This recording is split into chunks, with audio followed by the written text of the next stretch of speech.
c'est pareil, pareil.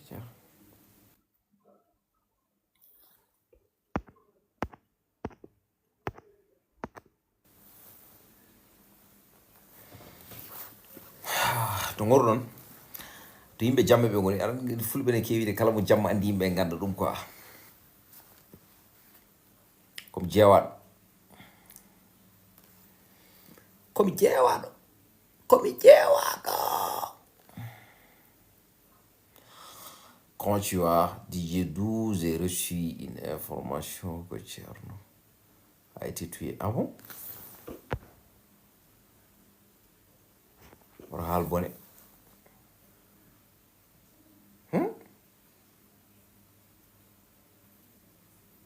Donc comme je disais, ça va parisan Seydi Dam no gorda Montaga jamane mon. Je t'aime fort, je t'aime moi aussi. Quand tu as beltana wade e bugal tal bugal an say o to gonda to kedda to ketirda mi yewnima mbaɗon tampere mbaɗe tapoter live fo s'il vous plaît mbaɗon partager hein jawten haɗa jiɗmi ko kaalen gilli quoi jiɗmi ko kaalen gilli ne tawno fulɓe ne kewide lawlawal ɓerɗe ko yewtidde so tawi dundu fuɗi hakkude ɓernde laaɓi nalantaki jambere nalantaki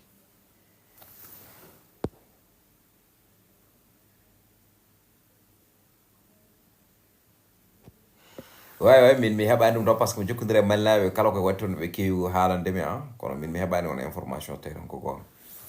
Allah no wawi wona fausse information.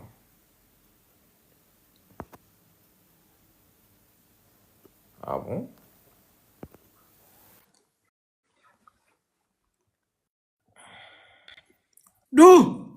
Bugal tal Patron. boss Asa irto? gari goɗɗa ñamde Min. Hollumal. ha Ari andu nyam kol. o ɗiɗi andude kay somi namdoma kam o ɗiɗi andude baax na. sake bugalo Asa irto? boy ande hirone welde Jon jippim walla jon jippim. sara boni huru kam ko buyi Ngoda. wonema Pat koy gilimbe capture de kam do. non boy ñam tan wala probléme ay goto captirtamo boy Ayona? informé juste est vrai après onon information mami yami yiiloyo ɗum inchallah mami noddu malinaɓe yoga e malinaɓe quoi onon Wala information information we. yiɗa Okay. haalde hen heɓani ko laaɓi quoi mbaɗa haala e hunde yara mi heeɓi hen ko laaɓi yero guese namdotuma moɗo guese par ce que fiti hay yero guese peut être maɗo tinani ɗum quoi Duna ngorda. mais bugal no ɓurɗa aɗa jam Man garta nak sot pour 4 jours tan.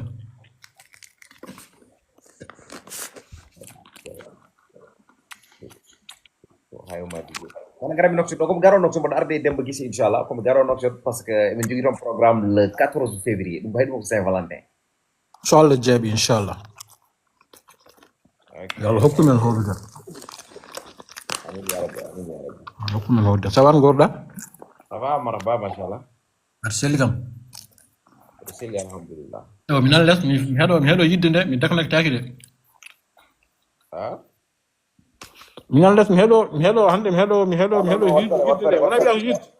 wat feere kala hen quoi par ce que aɗa andi ko yidde ko gurdam yidde ko gurdam ne tawno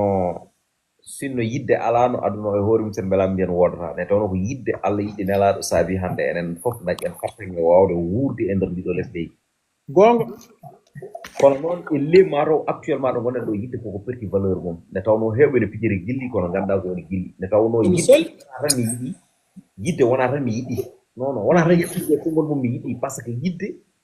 ko pratique yidde ko pratique yidde ko hunde nde ganduɗa hoorema golletede hunde holletede hunde tenkide nde tawno ɓe mbi tenkide yidde ko ɗaɗe tati ngala ɗangal ko ɗemgal ngala ɗangal ko ngala ɗangal ko nawre jungo kono hande ene wayno heewi ko haaloɓe gilli kono heewani wuuroɓe gilli Woodi. e tawno kala mennoɗo yidde so tawi o fini yo anci tan andu wonde o yiɗano ɗon mbimi so tawi puynam ronkama jeeɗo yo tete famɗinde gilli mo yewi yidde yiɗama mo yewi yidde yiɗani gille ne mbeɗe ha datti jumri gille ne dahde ha moni Machallah. kono hande boy ɓuuri hewde ko tuuyo e muuyo tuuyo woni yidde mettude ko menno medde muuyo woni yidde medde ko meeɗade medde ko ɗum saabi pour jiya hande yidde ko caɗele par ce que heewi ko funtoɓe yimɓe to banggue gilɗi kono heewani yiɗoɓe quoi Wallahi ko gon. Mais min kam mbiɗa wuuri yidde. ah bon aɗa wuuri yidde mo gurduɗa yidde o joni mboɗo yiɗi posé mo question mo gurduɗa yidde o holno gurdam mon wayi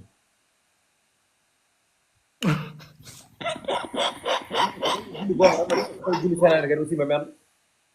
boy on mo mbatten perde par ce que ala temps mo mbatta perde mbawɗa ko yidde rokkirde ɓerde ma e nder ɗum mo dokkuɗa ɓerde ma o so tawi aussi jaggani ɓerde ma nde fotiri jaggirani ɗum rokkani ɗum hakkille andi woni probléme o gueɗel gotel no gooti par ce que neɗɗo fof mo gandanɗa hoore ma baɗowo sorale watta sorale on mo yiɗi o walla neɗɗo fof jahowo watta sorale on mo yiɗi o walla neɗɗo fof ha joni eɓɓotoɗo watta sorale on mo yiɗi o andu wonɗo yiɗa Sel. gilɗi fof ɗi jiiɗa so tawi kewi yaafo so tawi aɗa jogui haaju accu ha laaɓa jaaha ƴiyoya goɗɗum ñande fof yaafo Sel. so tawi aɗa jogui haaju accu jaaha ƴiyoya goɗɗum ɗum won l' essentiel o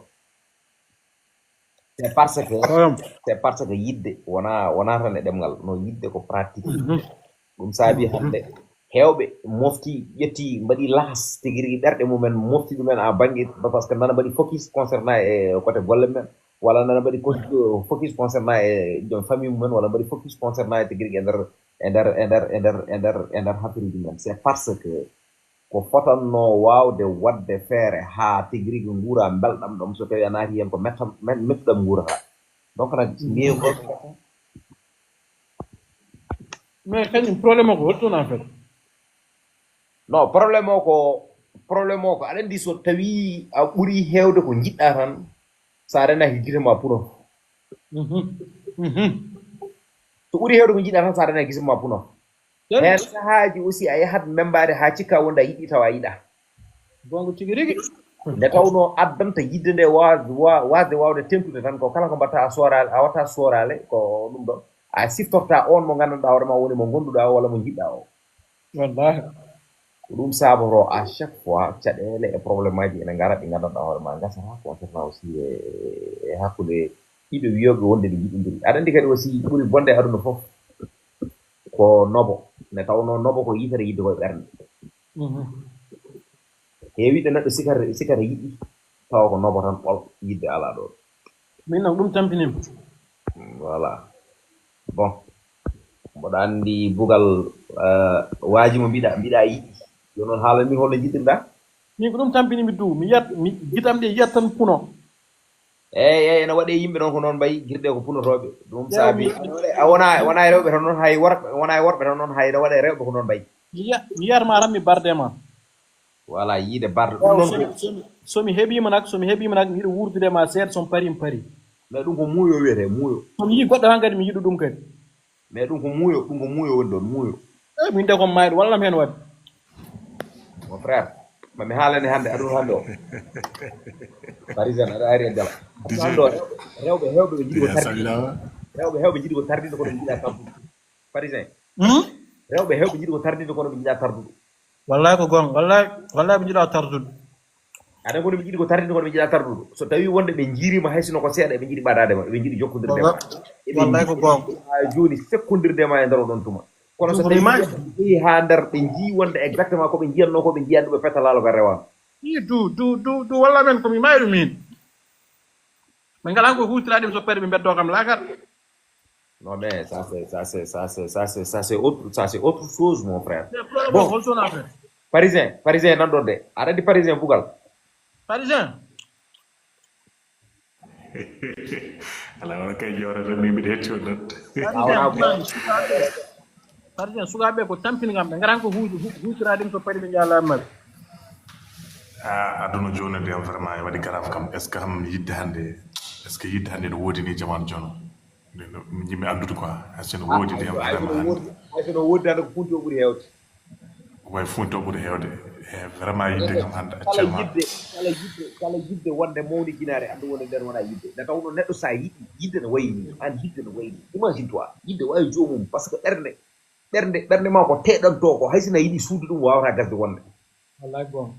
ɗum saabi wonde so tawi a yiɗi neɗɗo hay sinno wonde haare woni hakkude mon a ronkat ɗanade a ronkat miijade wonata ko miijode hunde fof miijo ma adda hen sahaji min jaaha ha ciftora wonde ko kalanoɗon e ko mbaddano ɗon e nder oɗon tuma so tawi ɗiɗon afrique fof keewi o hoore ma falla budda a wawi hollude oɗon mo mbiyata wonde ko guiɗo ma o caggal andu wonde a yiɗa a sikkuno wonde a yiɗi mais vraiment a yiɗa kono hannde a yiyat gorko tooña debbo au lieu ko waɗa reconnaître carrément ko kanko tooñi o rewa e on mo yiɗi o hawa ɗum convaincre e ɗon tuma o waddare mum ko Irak ak Irak jera hankadi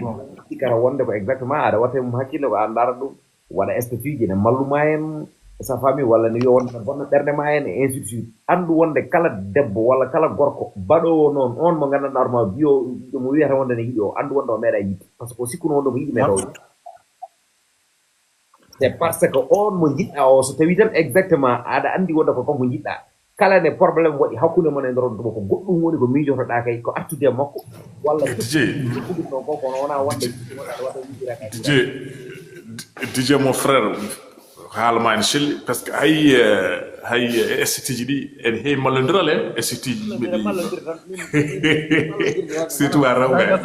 hoore ala laaki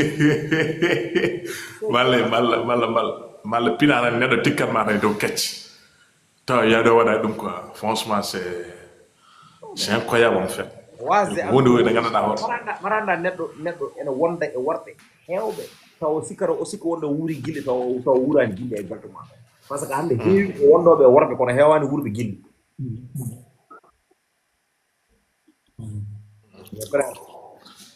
mon frère non vraiment min kam vraiment aduna joni o aduna hannde to tonniɗo o mocci kala ne yinma taw wona jiɗɗum quoi ko juste ko yitta ko hutoradem quoi mais vraiment quand même assalamu aleykum waaleykum salam hen sahaji abbitade calminama DJ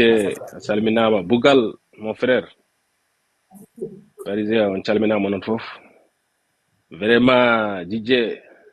a addi ɗo toɓɓere wonde fayide toɓɓere nde yimɓe mbatti hakkille quoi mbaɗe tapote live o wayo mon hande vraiment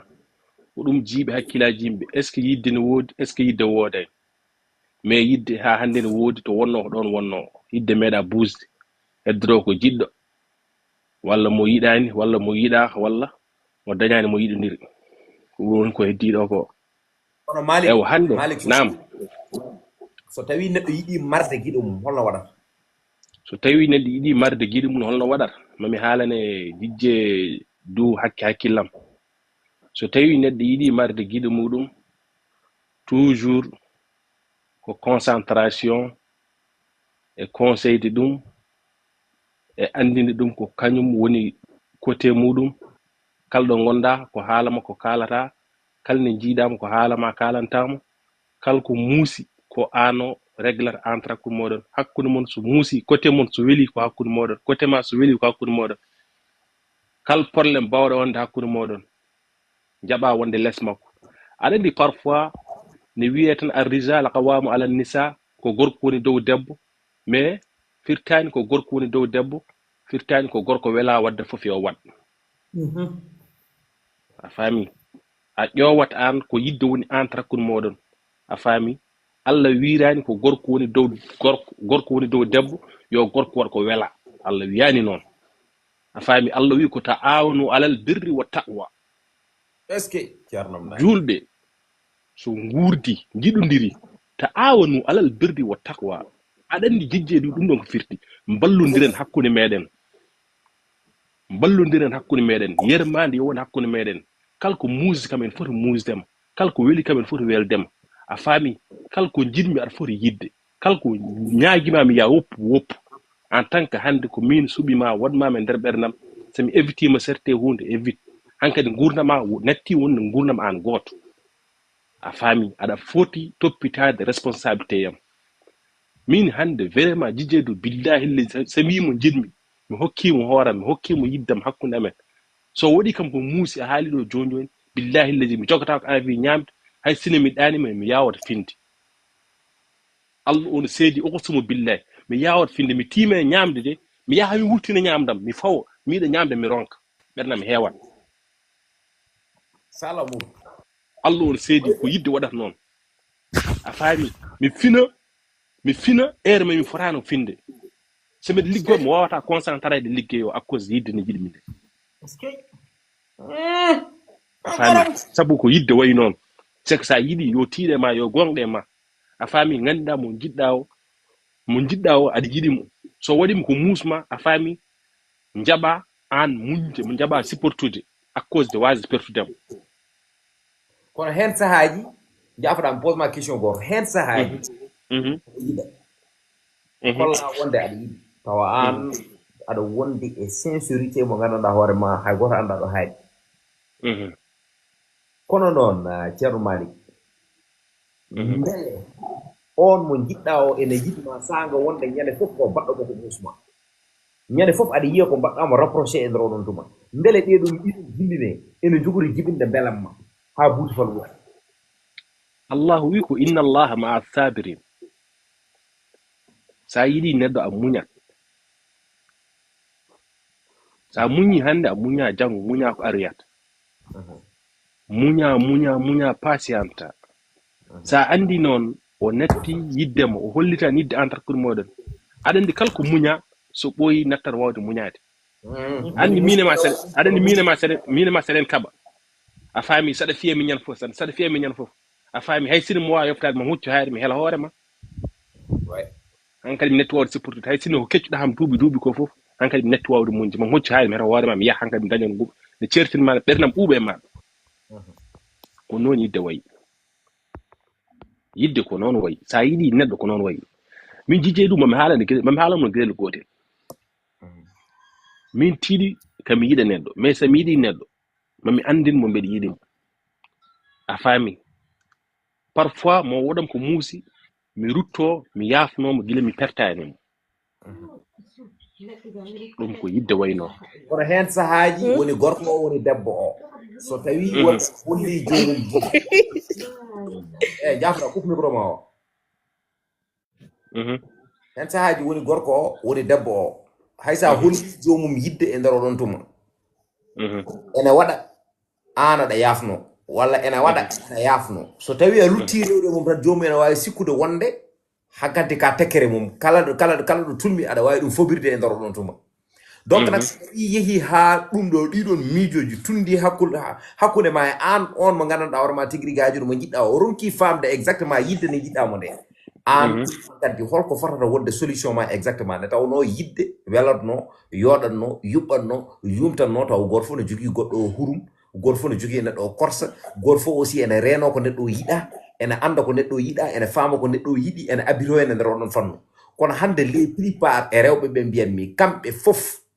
ɓe mbayi kone ha joni kullon kon gandanɗa hoorema gandaɗo potata wawde tegde koyɗe mumen hunde fof ko ma mbaɗe orienté e nder oɗon tuma hay sinno wonde ɓe gandi ko welata gorko ɓe waɗi fere ko gorko o ara e mabɓe haalnaɓe windo waɗir ni walla jooɗoro ni walla huccir ni walla tigui rigui ha joni fewdir ni walla ne mbaɗani fewani kala hen mo kalanɗa wiya wonde ene futta ene yana e ma est ce que exactement gilli ko noon wonde poti wade ne tawno neɗɗo andat ko foti wadde guila mum wiyade yo wat anda ko foti ɗaccude guila mum wiyade yo ɗaccu c'est ça wallahi jijje ɗum ko kalɗa ko gonga wallahi c'est réalité ko kalɗa ɗo ko kelere nden ɗum tagui min personnellement mi ronki hawrude e debbo mo gandanɗa hoorema min tan so tawi en kaldo gonga mi ronki hawrude e debbo mo gandanɗa hoorema vraiment parce que en kala tan haalama mi ronki hawrude e debbo mo gandanɗa hoorema vraiment ene jogui critère uji ɗi cohlumi ɗi min diji ɗum c'est parce que mi anda ko yidde nde jiɗami nde muusi mi anda qu'est ce qui se passe parce que somi yiɗi neɗɗo tan mi contrôle to ɗum non aɗani hollum a yiɗi gonga par ce que mi ƴeewat so mi ƴeewat so tawi wonɗa ɗanima mi ƴeewat so tawi wonɗa ñaami mi ƴeewat ko jahata e nder oɗon tuma mi waɗat surveille état uji ma ko nanata si comme ça e sa fami mi ƴeewa aussi tigui rigui ha joni no gorata e sifa eno gondirta tigui rigui e yimɓe ɓe ni ko holɗum ko ɗum woni yidde neɗɗo sa yiɗi ɗum woni yidde sa yiɗi neɗɗo kono rewɓe les plupart kañumen jiiɗa ɗum ɓe jiiɗa baɗoɓe contrôlé ɓe jiiɗa gonga wallahi haali gonga c'est que ɗum tagui min hande e nder yiyandam mbimi mi ronki andude yidde holto hetti mi ronki andude est ce que ko worɓe ɓe jiɗat walla ko rewɓe ɓe jiɗat joni aussi kadi DJ hande wona frère hande wona frère hande parisien jijje hande gueɗɗen pawdiri gueɗɗen pawdiri ko tagi wi gueɗɗen pawdiri hande aɗa yiya gorko omo jogui joyo walla jeegom aɗa yiya debbo no jogui joyo walla jeegom ɗum tagi mi wiide hande yidde nde hay goto anda to heedi an imagine an mbiya aɗa yiɗa jiɗa jijjeedu jiɗa Malick Dia jiɗa parisien jiɗa goɗɗo e goɗɗo nden yidde holno wayata e jomum anda hen sahaji DJ du ene andire parisien ene andire Malick Dia ender on ɗum taw ko jomumen kaldata ko jomumen jewtita kala hen ko mbaɗɗa walla kala hen ko kalɗa taw ko goɗɗo ene tina ene anda wallahi affaire uji jiiɓi de kori oɗo monde hulɓini joni kañum ko réseau sociaux wayi noon walla ko holɗum min ronki fam wire jaam nawel sawa nawal an bisimilla parisien ko jiɗɗa ɓeydude hen après so paari dokken mais vraiment Malick c'est très important Diop Nawel Adales mi salminima non min jimmi ɓeydude hen rek haala ka foof kadi a haali ɗum par ce que rewɓe jiɗi la majorité ma ɓe jiiɗa waɗede contrôlé kadi debbo noon kadi gueɗe kewɗe kadi il faut kadi mbaɗa contrôlé wonno ko yidde wiya par ce que yidde so juuri tan dewgal heƴat hen par ce que debbo sa yiɗum gila soares dam yidde nde so juuri tan rawat hen ko dewgal donc noon debbo ganiɗa resde ɗum micro ma mbiya kaale kalta donc debbo mo ganiɗa kale metto mono hande ko yewtere rewɓe garduɗo men kale minen rewɓe min ketto hettoto ha parata an ari a salminno haade ma wiɗa hetto salmin ha para gudda micro ma so paari guddira kala ko jiɗɗa haalde ko so tawi aɗa jogui ko kalɗa e worɓe accu parisien jokkita ha para gara par ordre vas-y parisien mbimi o haali haalka fof DJ l' essentiel neɗɗo sa yiɗi neɗɗo rek guila e site ji ɗi o nannata guila e ganduɗa hoore maɗa vidéo ji ɗi o waɗat posté e TikTok e Facebook e fof a yiyat kadi commentaire uji waɗoɓe hen commentaire uji e gueɗe kewɗa waɗatma contrôlé quoi kadi ko nande kadi kewuji kewɗi wona kew fof kadi woni to nannata koyngal makko par ce que hande la majorité rewɓe worɓe hewɓe mbiyatma en jittan taw jiɗama to jittan rewɓe mbaɗa tappoɗe live way voilà worɓe hewɓe mbiyata tan en jiiɗi taw yetta e mum ɗa taw ko juste tan yidde jokkodirde ma humpirade ma après so gandi ko wone ma après bon pareillement quoi par ce que debbo mo jiiɗa e debbo mo ganiɗa resde e debbo mo ganiɗa wuurdude wona gotum so debbo mo ganiɗa resde gueɗe kewɗe yidde ma so forema gueɗe kewɗe a waɗama contrôlé ko wone dow mum e ko yahata e ko waɗata ɗum kam tout à fait normal eyyi surtout ma kadi yaade certaine jaali quoi par ce que yaade kadi certaine kadi ganduɗa hoore maɗa appel aji yaade certaine heure uji par exemple yaade certaine heure uji aɗa haala appel aji kewɗi malla kala gorko jiɗɗomo nodduma fof taw maɗa woni communication gorko jiɗɗomo sawno nodduma fof tawa woni communication juɗɗo ɗum noon ene hulɓina oɗon gorko quoi par ce que ɗum ka la majorité ene heewi hakkude yimɓe ɗiɗi yiɗodirɓe oɗon côté quoi donc voilà min kam ko ponno haalde fof mais je pense que a ari hen kadi ɓen hewde en DJ du kadi temo e waɗi fayida il faut kadi yimɓeɓe kadi mbaɗa tappote live fo kadi mbaɗa partagé quoi c'est très important par ce que onno ko live fo e waɗi intéressant kadi temo ko temo guuɗaɗo quoi vraiment kadi amiɗo ha ɓoy amin ketti addude temuji e nder live par ce que adda tem baɗɗo important wala yimɓe mbaɗa partagé goto foof tigui rigui ha joni jagga hen hunde wawa yaade mais jiita ko goto fof wajjikino tan kadi ne ɓusno guiri mum so ɓoyi seeɗa live ɓaɗa ɗo ganduɗa so tawi mboɗo ƴeewa ɗum ɗo jiiɗi dow mboɗo yiya affaire ono monta oɗo jogo coftal neɗɗo jogoto coftal no yidde haalden kono saɗa yiyana tello so ɓoyi seeɗa tan rewata ko yimɓe kuɓɓude live ma tappote partagé mbaɗon hen fuloraji gaddon cadeauji ɗi tappote partage on mbaɗon hen fuloraji mbaɗon hen cadeauji donc ko haala guilli haalteɗo haala loofa ko jiɗɗen wurde ko ɗum haalteɗo Jésita comment tu vas merci Hawli kan nana waɗa partagé en ji aussi awoso merci beaucoup et partage voilà c'est comme ça que ça fonctionne merci Jésita Guissé bisimilla ma Jésita guilnana ari a fuɗɗinoma haalde a salminani taw ni joni a rokkama konngol Jésita ok on calminama merci nawel jarista salmini moon onon foof yewtere moon waɗi fayida bisimilla Seydou Guissé ande ka bandam waɗi fayida no feewi ko kalɗon ko hari ko noon tan wallahi ken bandiraɓe he bisimilla kadi des fois rewɓe on paman tan ko minen gon rewɓe ma jomum junte tan pami de ko noon tan jewtere nde waɗi fayida on calminama mbaɗe zemuji aɗa wuuri yidde Guissé somor wuri yidde aɗa wuuri yidde namno ɓe kisonga jodde non mais haydara ala hen mbaɗa aɗa wuuri giɗi yidde wi e tan alala ina wima yeke mala nan tapular malla mi nani aɗa sakka daɗe less tan aɗa dirmo min nanan kalta ko voilà mais est ce que oy ke ka belli koye mi wima mbiɗa wuri yidde ke yeeyi an d' accord eyi aɗa wuuri yidde d' accord mais est ce que an aɗa waɗa fodde hakkude ma e on giɗo ma est ce que des fois on keddora probléme par ce que peut être mataw o wima ya waɗir ni walla o wima yo gondir ni cikka wonde ko neɗɗo kiisɗo walla e ɗeɗon gueɗe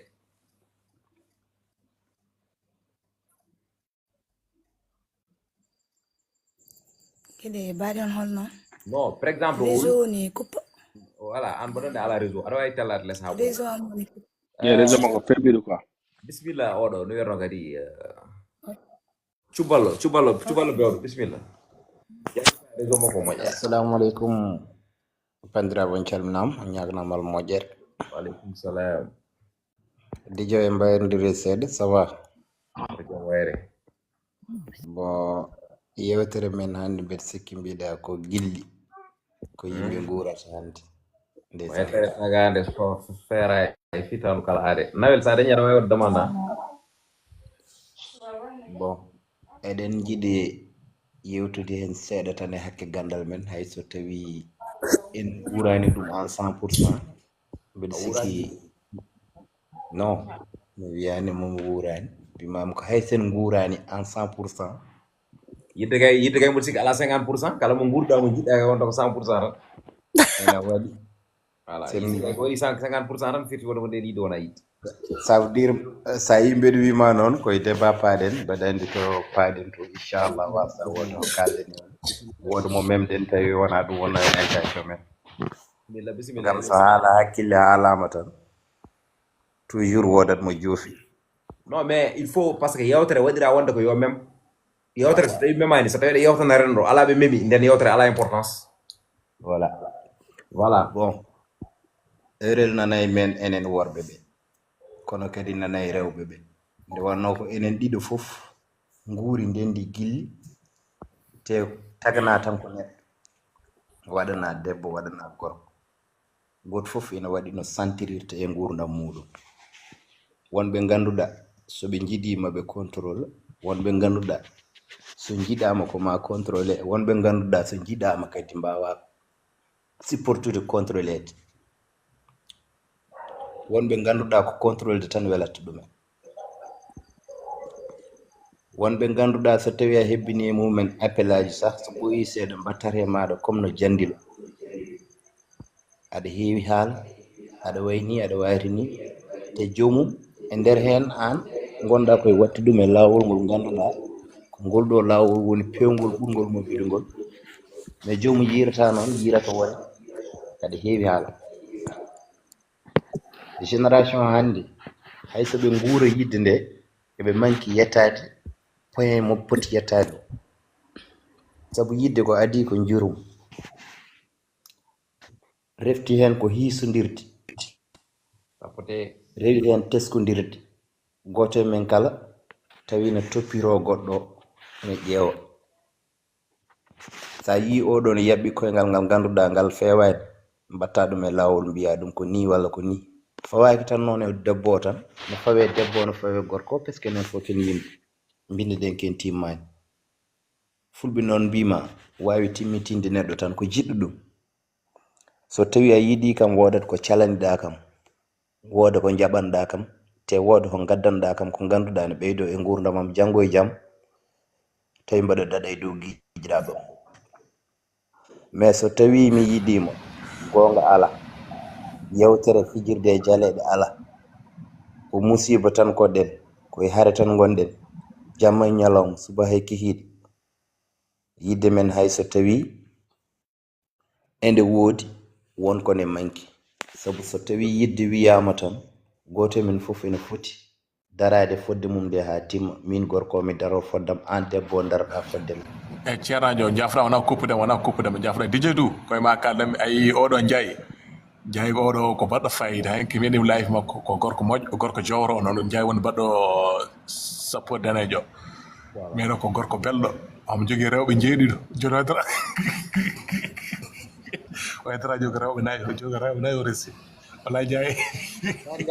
gorko ganduɗo yitte d'accord jaay mi salminima jaay cuballo vite fait noon après mboɗo andi live o no heewi waɗɓe demande vite fait rek voilà heddi ko neɗɗo timmal neɗɗo o timmintintamo tan ko neɗɗo jiɗɗomo e hono makko bawɗo yidde tabidde yidde noon sa yiɗi neɗɗo no mbawɗa yiɗirdemo fof e ko mbawɗa yiɗirdemo fof gurde e dow gonga par ce que sa yi gille ɗi ne keewi caɗele tan ko gonga ne manki hen sabu saɗa wurda e neɗɗo ko gurdata e mum ko wona ɗum gurata an gurdam on yahata neɗɗo ka ala ko woto force mais hewɓe gurata ko gurdam ɗam ganduɗa ka ala mbiyaɗo wurno ɗum debbo tawi so debbo yirimo ɗum ɗon jaguirtamo no foti jogo fulla ma e fayida ma yewtide mum ko ganduɗa nafa te toujours haalan ɗum ko ganduɗa ɗum no woodi aɗa waɗa mais ko ganduɗa watta aɗa wurda e muɗum aɗa fenana ɗum parenaki gurdam moɗon ça ne va pas aller jarama donc il faut ɓe gacca ɗon hakkille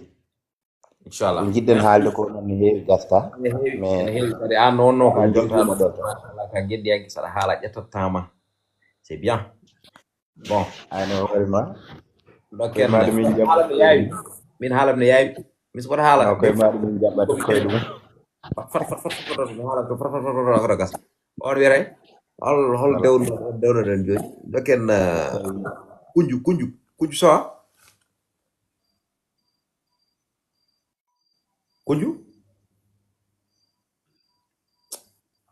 kunju to gonɗa kunju sa heɓaki dokken jaay ar DJ Do salminama salmitama jaay o wajo joguiɗa ko rewɓe jeeɗiɗo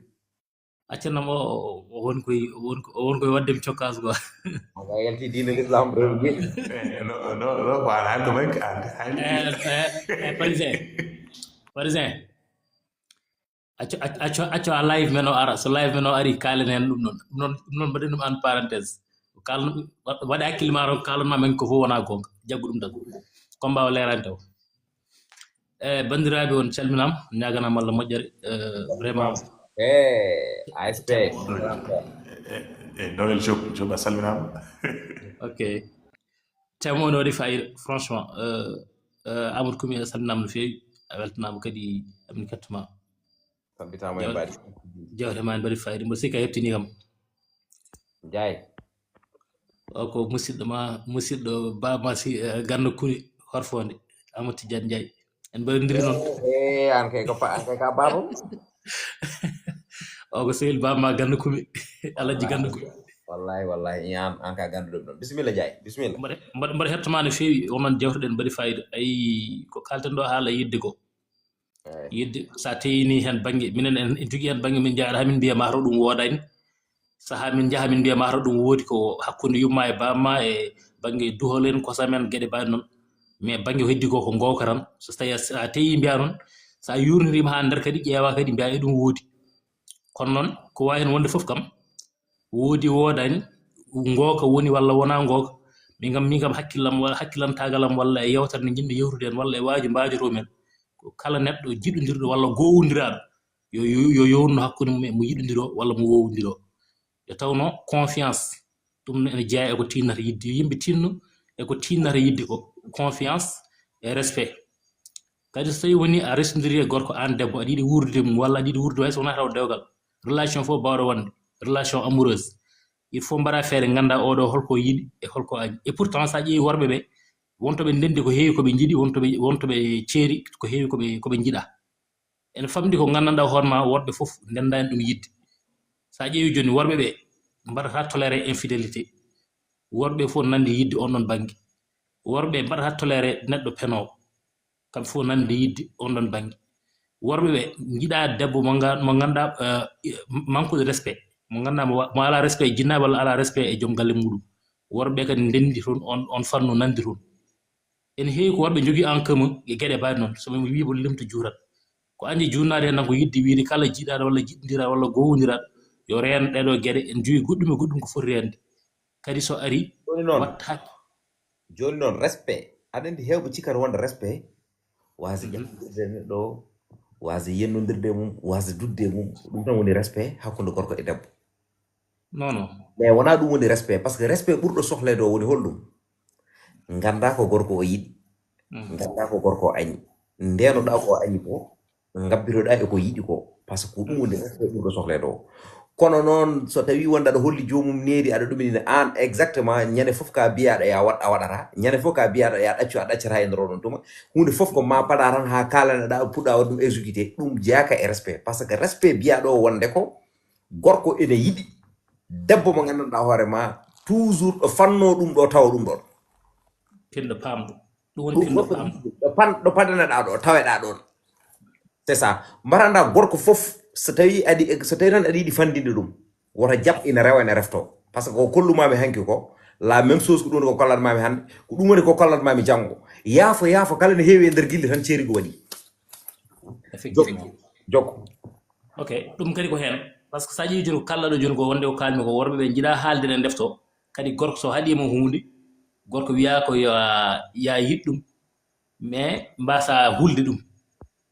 hokkude joom galle ma respect firtani tan so a haali a jabata so yewtude ma jabata bon non wona noon hokkude joomum respect nde koko mbiɗa ɗo joni ko ɗum ne jeeya hen kadi ene yaaji ko woni nder hokkude neɗɗo respect nde kala ko yiɗa kala ka watta yeeso makko a watta ɗum caggal makko kala ka watta yeeso makko a watta ɗum caggal makko kala ko hanma ɗum woto fanni ñanwonde haw refte hen kala ko yiiɗi hoto fanni haw wima ya waɗ ɗum ɗon ko gueɗɗe mbaɗe noon kadi kala jiɗɗoma kadi teddina ɗum toppiroɗa ɗum ɗen gueɗe saɗa waɗa ɗumen tan on guurat debbo kañum nene joguema gueɗal an gorko mboɗo heewi memde worɓe won banggue sa wonde joom suudu ma walla wonde neɗɗo ne yinma neɗɗo aɗani ɓuuri bonde fof aɗum ko wonde puuɗo anda ko woni yiɗede par ce que puuɗo sikar rende galle tan ko fiide jogonal puuɗo anda ko woni yiɗede so tawi neɗɗo yiɗama ha andi carrément mo gonduɗa funtanima ko gilli wonde maɗa onne a yurmoto ɗum teddina ɗum debbo ne famɗi doole a yurmoto ɗum teddina ɗum nafa ɗum saɗa jogui mbasa sudde ɗum nder ma e bowal maɗa voilà surtout nafoore nde kadi nafoore so tawi a nani nafoore won sikkoɓe nafoore ko ittude jomum tan a totta jomum non ɗum ne hen mais ko ɓuuri hen hewde nafoore aɗa wawi haalande jomum ko nafata ɗum aɗa wawi wajade ɗum wonko jomum ne sikka ne moƴƴi taw moƴƴani mum guitta ɗum hen mbajoɗa ɗum machallah de donc jii ko heewi ko jinnomi haalde men mi acca heddiɓe kañum won koye kiste kadi aussi goɗɗe DJ o ko droɓe nayi o jogui yo haalon ko ɓuuri ko commande oɗo ko feddam dow rewɓe nayo kawmi respect ko pañol solaire ko pañol solaire o matinata ko rewɓe nayi o jogui heɗemi haalama parisien mbimi mo kalanta ɗo ɓuurma andudemi aɗa andi hanki eɗen joguino probléme nde kaldon nde woodi ɓoccode wotere nande wiine andimi wona e bonnu innam wa tewa anda min gonda koye gajidirde o sigara ko min kala ko c'est sérieux min goni koye gajidirde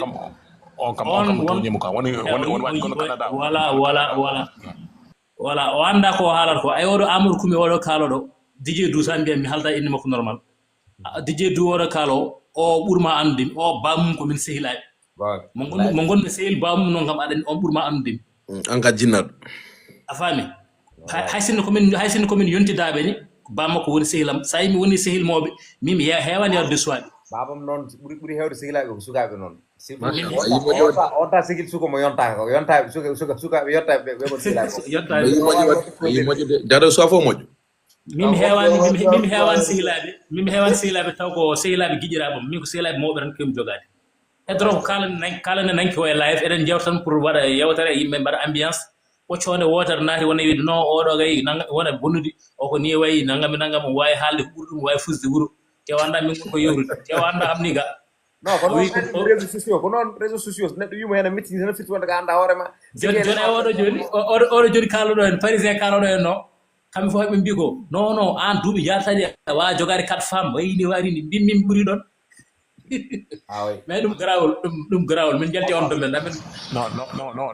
non min mi hanki fof ɓe gabaɗe life e min gomi les tan mbiɗa hetti par ce que gara parisien gara oro fat faminama tan gara oro gonɗo Canada o on kam vraiment no natiri fewani par ce que oyi ƴiƴam o lokkari owni jeeyɗo hoore fode mbiɗamo est ce que ɗanni ɗon kam vraiment saɗa jisnaɓe yataw aɗan ɗum kanko wondi ganduɗa hoto homo jugement e dow fenade o anda tende san ƴew aɗa gomin cekkodiri mine makko aɗa gomin cekkodiri mi ummo wuura men mi ara wuuro mabɓe Ciloñ mi ara biri makko mi sooda e makko ɗon min cekkodiri o anda kam o anda gallamen o anda to jeeyami DJ du oɗo kaalowo ne andi min andi konni min andi gallamen en andi ko liggotomi en andi min ko kalta hewɓe hen hanki en diddi ko kalta en mbaɗi en gomani ko kalta jijje ngattane lawol temoɗo hande wona ɗum woni temo joni tem DJ du addi ɗo ko tem DJ du nduru wi salminim ɗum woni ko yiɗa ko donc on beltanama nduri waɗima ziyare machallah mi salminimo joni totten oɗo Aminata bisimilla Aminata Keneme oɗe ko bandam Aminata Keneme uddit micro ma o Aminata Keneme. Assalamualaikum. Waalaikumsalam Keneme Kumba. Salmini yono fof. Abiti mama. Mbiyama yongane jam. Amin. Amin ya rabbi. Leni jawta mon badi fayde machallah. Wallahi ndeysan. Oɗon keɓi ɗo tan oɗon toña rewɓe. Ala koy.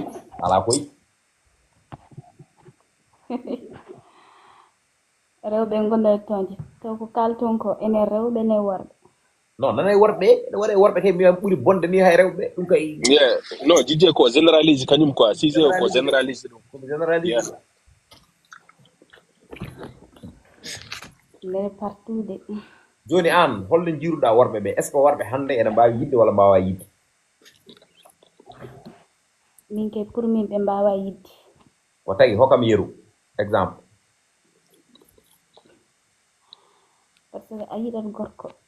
jiɗamo jiɗa wondude makko walla jiɗa haldude e makko jiɗa waddude makko partagé e miijoji ma e gueɗe ma fof jomum saɗonma. Nayi ndeysan waɗi worɓe waɓe noon de ko woni jomum tawroko hawrani e bire worɓe waɓe noon wone worɓe kadi jiɗa hay toppitade ɓe calo a yiɗat waɗandeɓe hunde ɓe gone furadema walla par exemple gorko ma yaha ɗo liggey artani ñalana ɗum dam mbiya yo ya looti wima ya ummo ɗo mata min kom cuhle andu wonde kala gorko mo kawruɗa baɗo noon andu wonde o yiɗama kalten ko haala yiɗi c'est parce que hen sahaji mbimami wonde gilli hen sahaji wonɗo sikkete ene woodi taw wodani taw woodi ɗon ko tuuyo e muuyo tuuyo woni yidde mettude ko menno medde muuyo woni yidde medde ko meɗaɗo medde neɗɗo noon aɗa wonda mum sakka gaddimas taw ko yidde tuytade tan ko tuyono ene wawi rewde ma holluma aduna e lakara waɗanma kala ko jiɗɗa taw yiɗi ko muytade ko muyano yiɗi ko muytade ko muyano taw yidde meeɗa wadde ɗon kono kala mo ndewata aɗa yiɗi waɗande ɗum ko weeli ene dogma walla kala mo ndewata e nder oɗon tuma jiɗa arde mum ene salo ene dogma andu wonde oɗon yiɗama woni gorko woni debbo c'est que prétexte aji kewɗi e nder yidde ɗe jiɗi ngala ɗon wona certain prétexte aji ɗum wona prétexte par ce que futan wonde ko yidde ala ɗon il faut qu'on se dise la vérité heewi noon hannde ko fijiroɓe ɓerɗe mumen ne mbiya wonde ne jiɗma nangam andu wonde kala mo jiiɗa neɗɗo ne fijira ɓerɗe mum yo yiɗma andu wonde hono temedere hono ma en sa gorko sa debbo en rodduma o mono o haalano ɗumen haala ka o haalantumagal taw ala ɗo heɓɗuma hay nokku c'est ça la réalité donc nag min beltanimama ene woodi ɗo hen no koye kangam nan ɗo hen il faut dokken nawel nawal il faut dokken nawal nayo hen nawal mon frère mi salmini mon frère Diodou walla gon we poye lelle jimawre jimparde mi bata la ça c'est mes frères par kat mi yami hedon ɓeyde gandal seeɗa quoi mi salmini parisien donc aussi frère dewnano Malik mi yiɗmamo dia konga hoore intervention makko voilà e womi dow ɓe Kuba ma dawlona Aminata voilà Ndiaye tout le monde hein, et voilà et bamum DJ du cawndi do quoi c'est il bamma quoi parce que on jinnal men fof quoi c'est il bamma ngal bamma quel que soit âge mo kan dal ko jinnal voilà donc dum voilà bon addiyam ngassa mawbo yaaj ba yidde quoi donc goren fo hal tan hak gandal mum seedo quoi ay mais yidde wana hunde wemde mais yidde wodi quand même il y a des gens wiyo je crois pas à l'amour et aussi mais je les comprends parce que des fois wonto njidata neddo après neddo woppuma walla jamfoma ça après ayana mama ay gora holra quoi mais aussi ko wona rewbe kadi wonko wona worbe kadi wona question debbu gorko en fait debbo ne mojja ene bona gorko ne mojja ene bona ay parce que ko duwa dijal wala mindset parce que neddo mo ala tama kam déjà mo yidde ala don so ala tama première chose kono dane téléphone haaba ko o yidama dum jaran wuddoyde no dane téléphone onon kalda haaban ma hen wona hare kad yiddum onon kalda ko debma wala gelma wala mo jidda jamde wala mo jidda res ad noddam omo haaba omo hokkuma perfect say non non fait ta vie continue quoi wona pour an quoi ouais kadi yidde en fait watane de prisonnière quoi wala yidde neddo wattay so gorko so debbo horo bittu neddo yidde quoi parce que neddo so dindiri sa bittimo tan si a boyo habat parce que bittu dum holdum ça veut dire ko mbadamo fatte quoi man ma wol comment je vais expliquer en fait woni nguddamo en fait ça veut dire la debbo joni elle a droit de rien tout o wawa yaade o wawa yaltude o wawa weyde ko toujours tan ko téléphone ngaji kar wala na sara makko donc mbada esprit makko occupé ha ganda o habat a cen mo feera kono non ene moƴƴi so tawi wonde omo waɗa hunde kanko ne yo wayne kaldon non ɗum je suis tout à fait d'accord woni ko ay woni en fait neɗɗo kala ko mbatta a foti waɗa haaldude ɓe gondiɗo ma beɗem waɗa ɗum beɗem yaɗo je fais ça est ce que a waɗi ɗum beɗem waɗa ɗum hay so ɗon gondi walla ɗon goɗɗi ɗum ko hunde yonde en fait ɗum ko communication mo ganduɗa ko ponɗo wonde chaque jour ɗum so ala hakkude debbo ma hakkude ma e gelma ala ko ɗon destiny walla oɗon gondi ma e yiddala ɗon par ce que yidde nde kam hande comme téléphone ngaji ɗi goodi hay son gondani toujours won communication pour waɗa arde en fait ko heddi ko noon en dehors de yidde nde so neɗɗo yiɗima yiɗi ɗum aussi pour fandindemo pour fandinde neɗɗo ko haalde gonga nde mais pour fandinde neɗɗo aussi ko muñal par ce que kala ko wonda musat neɗɗo sa yiɗi neɗɗo kada muñnanmo kadi neɗɗo sa yiɗimo a ƴewa takkade mo taktoma woni neɗɗo aɗa yiɗamo so dindiri ha pari mais tawon jogui ko manque makko omo jogui ko waɗata fewayde omo jogui ko waɗata moƴƴade mais comme aɗa andi omo yiɗma aɗa yiɗimo ti essaye de le sauver ƴewa habde makko pour jaltinama ɗum je peux donner un exemple aɗa yiya rewɓe woppinoɓe worɓe men cigarette aɗa yiya rewɓe woppinoɓe worɓe men sangara aɗa yiya rewɓe tawaɓe worɓe men faami mbaɗa ha dépense galle bawma rewɓe kaɓe o ha debbo gorko waɗa dépense aɗa yiya gorko gonda e gorko weldani miñum an debbo kaɓɓa wudere ma tiɗi mbiyama billita e miñi ma nelda bamma ma banna bande en aɗa yiya rewɓe waɗoɓe ɗum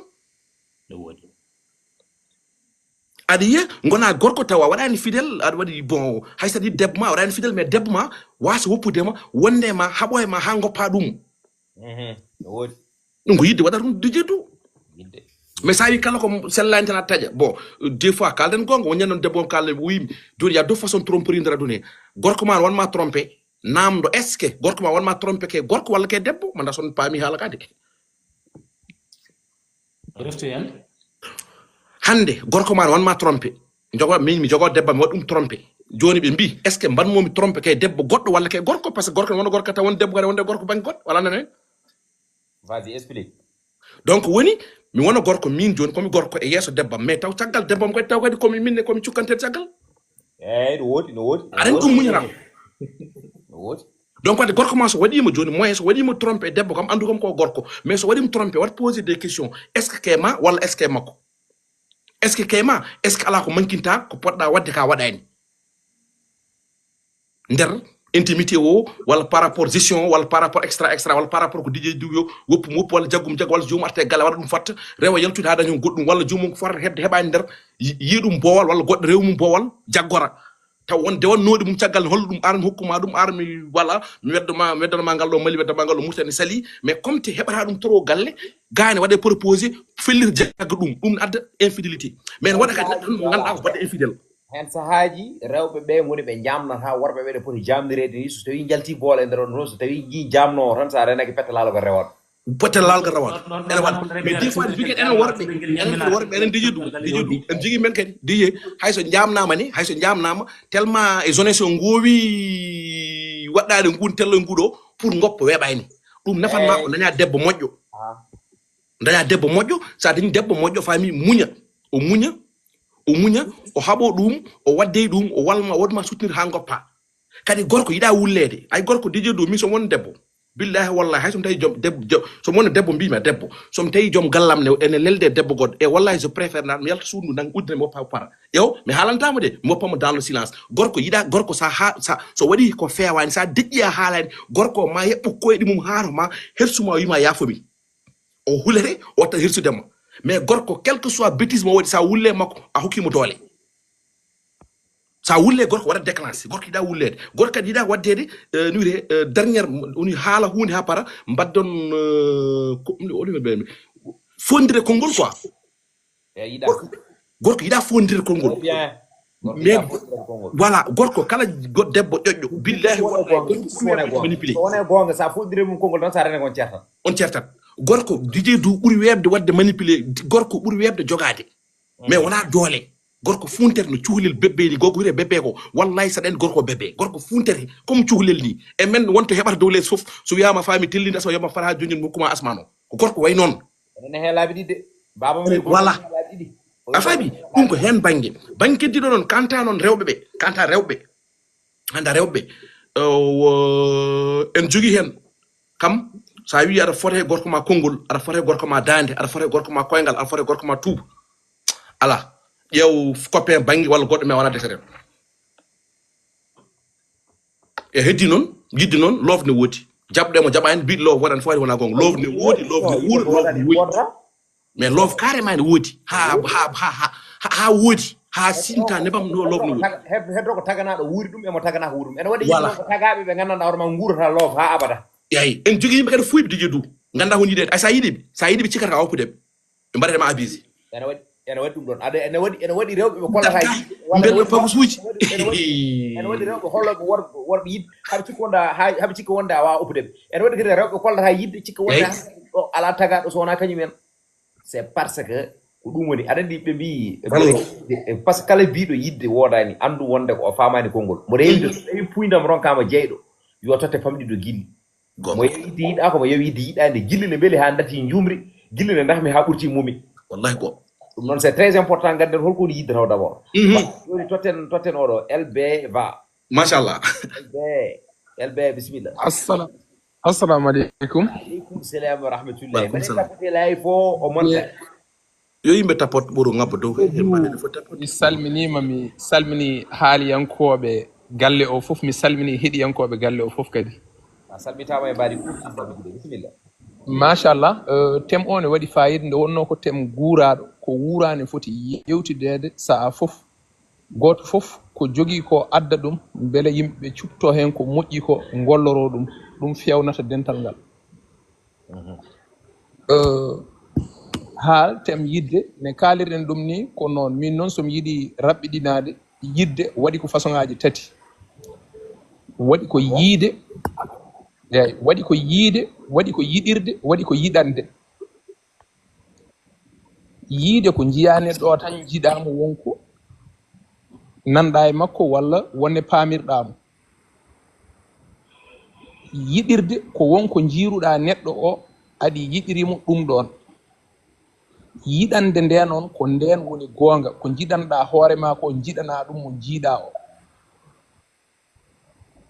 tawi yidde ko goonga yidde feccoto ko bangeji ɗiɗi kala ko jiɗanɗa hoore mum ɗum jiɗantamo jiɗɗa o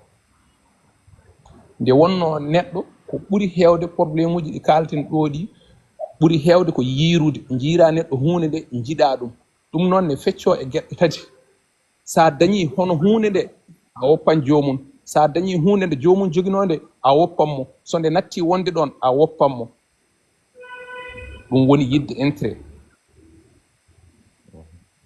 joni noon ko jiɗanɗa hoorema ko sa yiɗani ɗum banda ɗum ɗon ene haasi on gurdan on goɗɗidan yidde noon ne fecco e nokku goɗɗo woni neɗɗo kala nde aɗa yiɗa neɗɗo ya taw an ɓuuri mo hakkille nde wonno neɗɗo sa ɓuuri mo hakkille toujours ma wat mo maîtriser ma a waw wattudemo e lawol maɗa ɗum ne nafa yidde sa yiɗi ɓurɗoma hakkille tan a torloto kadi a ayban a weejan nde wonno kañum nannatoma ko e buutu mum ko wattuma ko tawan welanima kadi a wawa woppudemo o hayletti ɗum waɗi ko jiyata wiyeede yidde koyeram woni ɓe gondan kono probléme uji kewan hen wona jiɗɗo o waɗi maîtriser jiɗaɗo o eyyi kono noon ɗum ɗon noon kala ne neɗɗo andi ko yiɗiri neɗɗo o andi ko certifié neɗɗo nde tawno neɗɗo fof namdeteɗo wonde holko yiɗiri neɗɗo wiyede jangto andu wonde o yiɗa e ko ɗum addanimi wiidema neɗɗo woni yidde koko jiɗanɗa hoore ma ko woni ne jiɗɗa e ko jiɗɗa moƴƴere ene jiɗɗa wurdude e fof jiya ɗum e neɗɗo o goɓɗina oɗo neɗɗo ko jiɗɗa ko fof ene wawi tawede e makko jiɗamo ɗum woni yidde normal aɗa andi o yihi pause café aɗa andi dijje du hunde wotere ne woodi yimɓe hewɓe ne mbiya yidde intérêt wona gotum kono yidde intérêt noon ene heewi to ɗi jiidi nde wonno intérêt so woni personnel tan o boni so woni global woni ensemble o moƴƴi yidde ko intérêt kuɓtidinɗo woni banggueji ɗi ɗiɗi fof saɗa yiɗi firde yidde ha leera ko intérêt ko jiɗanɗa hoore ma ko jiɗana ɗum banda par ce que yidde wona ko mumɗata yidde weltata yidde ne jogui tan to siŋi koko jiɗanɗa hoore ma ko mbawata yiɗande banda tan jiɗamo goonga joni noon ko jiɗanɗa hoore ma ko sa yiɗanani ɗum banda ɗum woni yidde nde wona yidde ɗum woni intérêt personnel so woni intérêt personnel tan moƴƴani ɗum woni ko piranmami nane mbimami sa heeɓi hono mum a woppan sa heɓti a woppan so natti wonde ɗon a woppan e wadde noon wadde firti wonde jiɗɗa wiide wonde ko ɗiɗi ɗi fof kañumen gona gilli woni gilli tan ko yidde tigui rigui ko jiɗanɗa hoore ma ko wadde noon ça veut dire wonde ko gilli feccaki pecce tati fecci tan ko feccere wotere nde tawno gilli wotere donc eyyi gilli wiyetede gilli ndi tigui rigui woni gilli ɗi gandanɗa hoore ma an aɗa andi oɗo ka jiɗɗo ɗum a yiɗiranimo saabu ɗum jiɗirɗama tan ko Allah ne waɗi tigui rigui ɓerde ma nde juɗa e makko hay sino so tawi wonde ɓerde makko juɗa kay ma nde tawno yidde wondaka saaga wondaka dumunno yidde wondaka saaha wondaka jamma wondaka ñalawma nde tawno so tawino wonde ɓerde tan suɓoto ɓerde suɓoto tan ko jiɗɗo ɗum kono ɓerde hen saahaji ne suɓo ko yiɗa ɗum tagui ɓe mbi wonde gilli ne beeli so tawi a yiɗi jiɗɗoma ala ko ɗum dafmude kono gilli ne muusi so tawi a yiɗimo yiɗama hen saahaji jiya neɗɗo yiɗa neɗɗo wiye wonde o holko yiye oɗo neɗɗo ɗi sako yiɗa ça veut dire que yidde wona hunde nde jiyata wona hunde nde membotoɗa wona hunde nde mbiyata teep nde tawno ko hunde aronde tan ara e nder ɗum te so ari ya taw wonde ene tawi ɗon tigui rigui ha joni yidde ne yiɗi nayi so tawi tawani ɗum ɗon andu wonde on réciproque quoi yaro c'est réciproque sinon ga ay ladde way eyyi dijje du mi firanma konngol ngol kalmi ngol pour weeɓa famde aɗa andi ko gandata ko mbimami ko ne woodi gandata ɗum tan koye nene yumma kala jiɗɗo e aduna yumma ɓuuri wawde yidde te yumma ko yiɗani hoore mum e moƴƴere ko ɗum tan yiɗanta ɓiyi ko ɗum waɗi gandata yidde ko noon yarata par ce que yidde koko wostoto yidde wawa wonde dow yidde yumma haalpare en mbi so neɗɗo ɓuuri yumma yidde manda ko gabtaru wiyete aɗa andi hakkude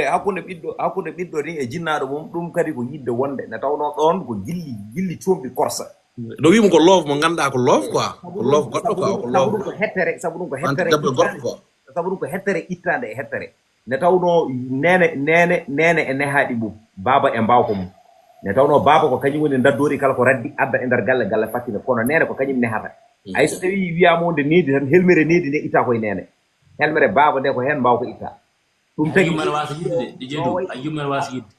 no way ɓadade no ɓiɗɗo no way ɓadade jinnaɗo makko ni hay sino so tawi yiɗamo ɓiɗɗo heewidama nde tawno so tawi ɓiɗɗo fergitimo ɗo joni wiyata ha baba wiyata ko ha nenam haysa tampi haysa fiyama ha nenam ga haysa wala kadi mbira ha nenam mais yummiraɗo kañum en añaɓi yum ha yimɓe ha sikki non hen sahaji yummiraɗo ene ƴeewa ɓiɗɗo jogo emo mette kono andu wonde wona ɓiɗɗo o jogini mette peut être hunde ko dow wonɗo ummi e nder kal noon haala mi pose ma question goto dijo du jaafo ɗum question goto wonko kallaɗo joni mboɗo hettima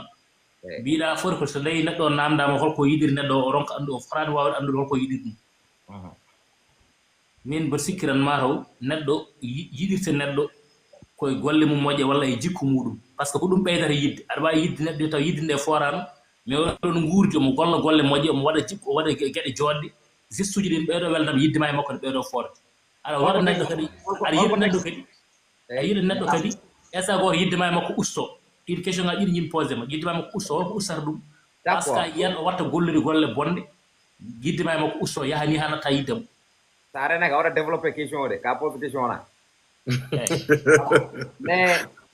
holko saabi neɗɗo ene yiɗa neɗɗo wiye wonde o holko dardimo haa komo yiɗiri ɗum haa komo yiɗo oɗon neɗɗo ɗon ko haala ça veut dire que aɗa yiya neɗɗo mo gandanɗa hoore ma wiye wonde o hay goto yiɗa ɗum neɗɗo goɗɗo ummoto wiya bombi yon ala mo jimmi sowona oɗo pourtant taw ko cimmotoɗo walla taw ko haa joni koyɗe caɓal wudere walla so tawi wonde ni asli makko o fewani kanko e hoore makko mais neɗɗo o ara wi wonde wona min yiɗa neɗɗo goɗɗo sowona oɗo aɗa nana e makko haaluji aɗa nana e makko ɗum ɗo par ce que ça veut dire que yidde no hunde nde gandarma neɗɗo wawani ɗum définir c'est parce que yidde kañum ko hunde nde gandanɗa hoore ma ko hettere tagade sora e fittandu kala aade ene tenkino ɗum ɗaɗɗe tati hen ɗangal ko ɗemgal hen ɗangal ko nawre jungo hen ɗangal ko teppere nde tawno sa yiɗi a yahat sa yiɗi a tottat sa yiɗi a haalat ko ɓeydata ɗum wadde ko ɓeydata yidde non ene ɓeyde yidde on mo jiɗɗa so tawi tigi rigui ha joni a natodiri mum e nder onon tuma jurum wona ɗon korsa ka ɓeydo e nder onon tuma onon ɗiɓe fof goto fof so tawi daari goɗɗo o yiyata hen ko hoore mum holko ustata yidde non ene usta yidde woni ne mbirumami ɗo jonjoni par ce que ɗum woni ko adde haala ka ene usta yidde neɗɗo o anda ko foti wadde wasa wadde ko foti wadde ko e nder oɗon tuma an ganda ɗum ɗo exactement ko poɗɗo wadde ɗum o waɗani walla jo e jo fof an aɗa daroɗa aalto so gorko so debbo e nder oɗon tuma ɗum ene yaha ha ɓe gandanɗa hoore ma gilli ɗi ene usto nde tawno ko tagat ma rewde e neɗɗo ko ɗum woni ka yiyani ɗum walla ko tagat ma tigui rigui jaggude neɗɗo ko ɗum woni ka yiyani ɗum ko ɗum noon yahata ha ɗo gandanɗa hoore ma hen sahaji hay sono gilli ɗi ustaki ni aɗa andi nafata ma tan ko ceerigo wona hakkude ma e on ok so tawi neɗɗo jortini yidde hakkude mum emo wowno aɗa andi aɗa wowna ɗa ɓora ha ɓooya yidde jolto ɗon holko addata ɗum mais ɗum addata ɗum ko courant moƴƴo goɗɗo poɗɗo wadde hakkude tagore o doga hakkude mon ɗum kay walla di ala di wat solaire di waron tu wat courant ɗum solaire non parce que aɗa yiya neɗɗo oɗon wonde galle question ngaji waɗi yoni ha il faut waji ɓe ko poɗɗo haalde ɗum nokkat eyyi mi liɓa kongolam Dijedu aɗa andi barka o courant o wat solaire ta ɓuura albadili ko haali ɗo ko fof base o yiɗi définition o ko arde nokkuji ɗiɗi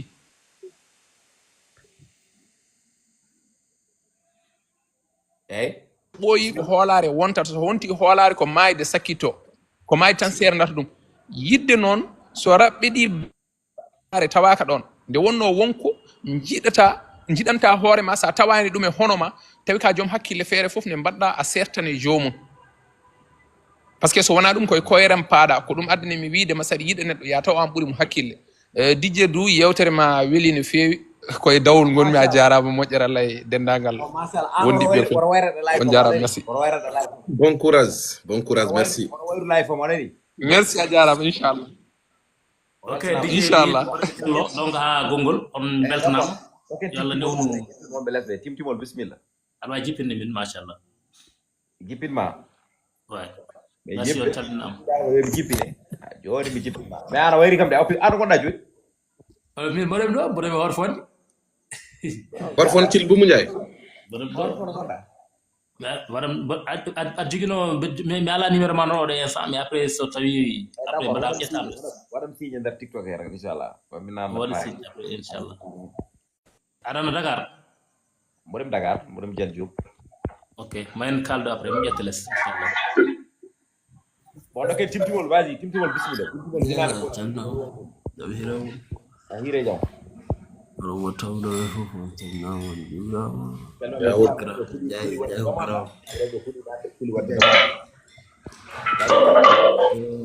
mi hawre life mon o yiddi donc mbiyami hunde wonde intéressant par ce que mima ƴeewaji juuɗi joni namɗo hokkude yidde namɗo ko yiddi ɓe ko ɓe ɓiɓɓe e bandiraɓe rewɓe ɓe mbi ɗum kadi ko infection men anda wiyete donc ɓe mbi mais donc yidde hakkude debbo e gorko won hen jiina ɓuuɗi won hen mbi wodani mais en toute façon dal min kam mbimi ko personnellement mi meeɗa yidde debbo mi meeɗa yidede kadi meeɗa yidede mi jawkaram pose question na yaɓaray subhanallah mi salminima juurmama salmiraw to koɗɗato gonɗa e dow ɗum he kay planète terre gonɗa walla ko mars min gonmo horfonde ɗo a horfon til bum ja gonɗa holngal legal jalloñol walla jaltude joni o grand ko grand ma holton gonɗe ko a horfoɗa horfon a meeɗa yiɗede ɓoy voilà non non ko nder suudan gonɗa aɗa yaltata bool non woppumi jokkira kongo woppumi jokkira debbo après mi namdon question rek comme ça mbaɗa ɗum camoufle gorol tan quoi non mi ke wuur hay ke leydi gonmi mali halta wuur joni woni ko horfonde woni ko planète o je voyage un peu partout hein ah ouais oui je voyage un peu partout j'ai vécu beaucoup de pays en tout cas mi wuuri ko wuuri aduna he quoi donc je ne suis pas quelqu'un fermé mais j'ai aussi mi wuurde mi dañi copinage j'ai vécu avec des filles des années hein 3 ans 4 ans tout ça ay d'accord jokki kongol ma an nawel afu la question je pose hein hol dilo on donc mais affaire o walla volume o onon nanani min nanmami wona an quoi est ce que wona bocar oɗo bocar mamadou la est ce que wona kon waɗata biri bocar men won koye lawƴude kake men bocar way ko gonɗo liggey ni walla goɗɗum quoi walla taw waɗata ko vaisselle voilà no yire vas-y bisimilla continue timtimol jafade komin wona kam jafade gonɗa lawƴude kake walla non c'est bon mi gayni ngare mawnen ma respect pare en fait voilà mi wona ɗo je suis pas là pour vous juger pour dire voilà mais alandi kaltuno ko fof pour min hay goto mon haalano ɗo yidde taw onon fof noon ono haalɗoɓe fof hay goto mon haalano ɗo yidde haalata ɗon ko rewɓe mais en fait hay onon worɓe il faut toujours poser des questions onon worɓe d' abord mais chaque fois ko mbiron ko rewɓe ni rewɓe na rewɓe non ko vice versa mbiɗa ko wone waɗi worɓe huuɗaɓe ɓe meeɗa yidde ɗum kay haalama ɗo hen wori attaque min ha saɗa haala plupart d'entre vous ko keɗim ɗo hoto min mbi wonde waɗi worɓe huuɗaɓe ganduɗa ko woni yidde gandi ko muuyo tuyo woni yidde mettuɗo ko menno medde muuyo woni yidde meɗa ko meɗen men kono kay woto har mbiya débat amen komin kaali ɗo komin kaali ɗo kecce je ne suis pas d'accord avec toi jite artirme lawol de yo arte lawol kala gillane haala gilli min guuri gilli an wurani gilli mo meeɗa wurde gilli o mbiya wonde aɗa resumina lawol ene gas non timtimol vraiment ka jontan ay ko hollum min ko gueɗel gotel ganduɗa hoorema ɗum jammi yimɓe aɗa andi ñande waji wat haalama haala yidde o wi yeeyi neɗɗo yidde tan ko yidde sibal mbimi holkon yidde sibal quoi saabu neɗɗo a yiyatama tan mbiya yiɗimo sibal tan mbiya yahata e lawol mo puɗɗa fo mbiya oɗemi yiɗi ɗum yidde sibal c'est impossible yidde toujours par intérêt il y a quelque chose on intérêt ma wona en jomum quoi intérêt noon sen kaali intérêt jen keewi quelque part wonto intérêt ma wona e jomum donc ɗum ko intérêt ko fawri hen ko a yiyi neɗɗo ñalam goto mbiya boy comme hande fuuri ni exemple ton ma exemple fuuri hande saɗa gére debbo genre a yiɗi mbiya ɗum vraiment yimama yiɗma hakkilla wonema tati tata ten alors que a anda no wuurdi on koddani on mbaldani tu vois ɗon est ce que yidde kadi ne wawi wonde ɗon quoi tu vois yayi jomni tan mbiya yiɗi ne wawi taw ala ɗon ne wawi taw ɗon ɗon aussi ne wawi taw non ɗon ne wawi kadi taw ala ɗon non holno yidde wata wonirde ɗon tu vois neɗɗo ma anda ala ndi wonɓe les tukaɓe mbari yidde tan ara waynora an sikuɗa mbari yidde tan ara ene waynoma an wallah so yidde waynima oto yahade non ɗum est ce que yidde d' abord jeeya neɗɗo tan mbiya ɗum ko yidde ni quoi wiima tan a yii jum genre ne yonma walla ne welma ni tan mbiya ko yidde c' est ça mi yiɗi mi yidde sibo Allah ni hene assalamu aleykum joni yidde so arda no hollarta yidde min mi anda ko woni yidde sabu mi anda holno ardata waɗan oɗo dije kanko o kaali o heɗo mbeɗen kaal yidde hawne mar kallo fama comme full explication ok waɗi jaafude am kaala yidde min mboɗom heeɗi on less e ala probléme parrain so ari joni kañum mbeɗen copé am kañum ɓedde appel o mbawren ɗum décortiqué quoi y a pas de ok so jiiti résultat yidde ala mine ñawa yiirude ɗum kay ala probléme jara analyse kewɗo loof kay boye ñawla toto parrain kañum ko ɗum ɗo kañum machallah ko baɗɗo beki mon frère bandiraɓe on calminama salmini mon frère dj du min calminima walla wona min taw wona an taw kup micro ma o acca Diop yo ar mini mi jaɓi acca Diop bisimilla acca Diop so arani huray so ar acca Diop de gorfa an uddirino micro ma joni kadi udda huray so bisimilla hulay so wallahi tappete live o partage on débat boɗɗo fayi tappete partage Musa salminama no fewi dendagal mi ɗo ɓe fof no fof min salmini on gordami yewni calminima ɓurmi ɗo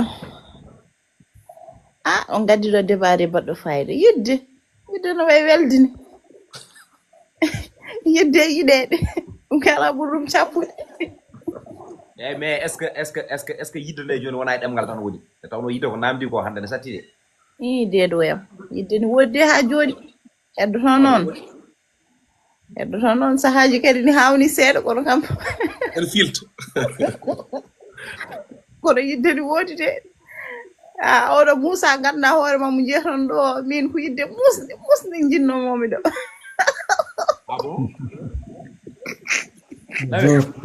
para yenam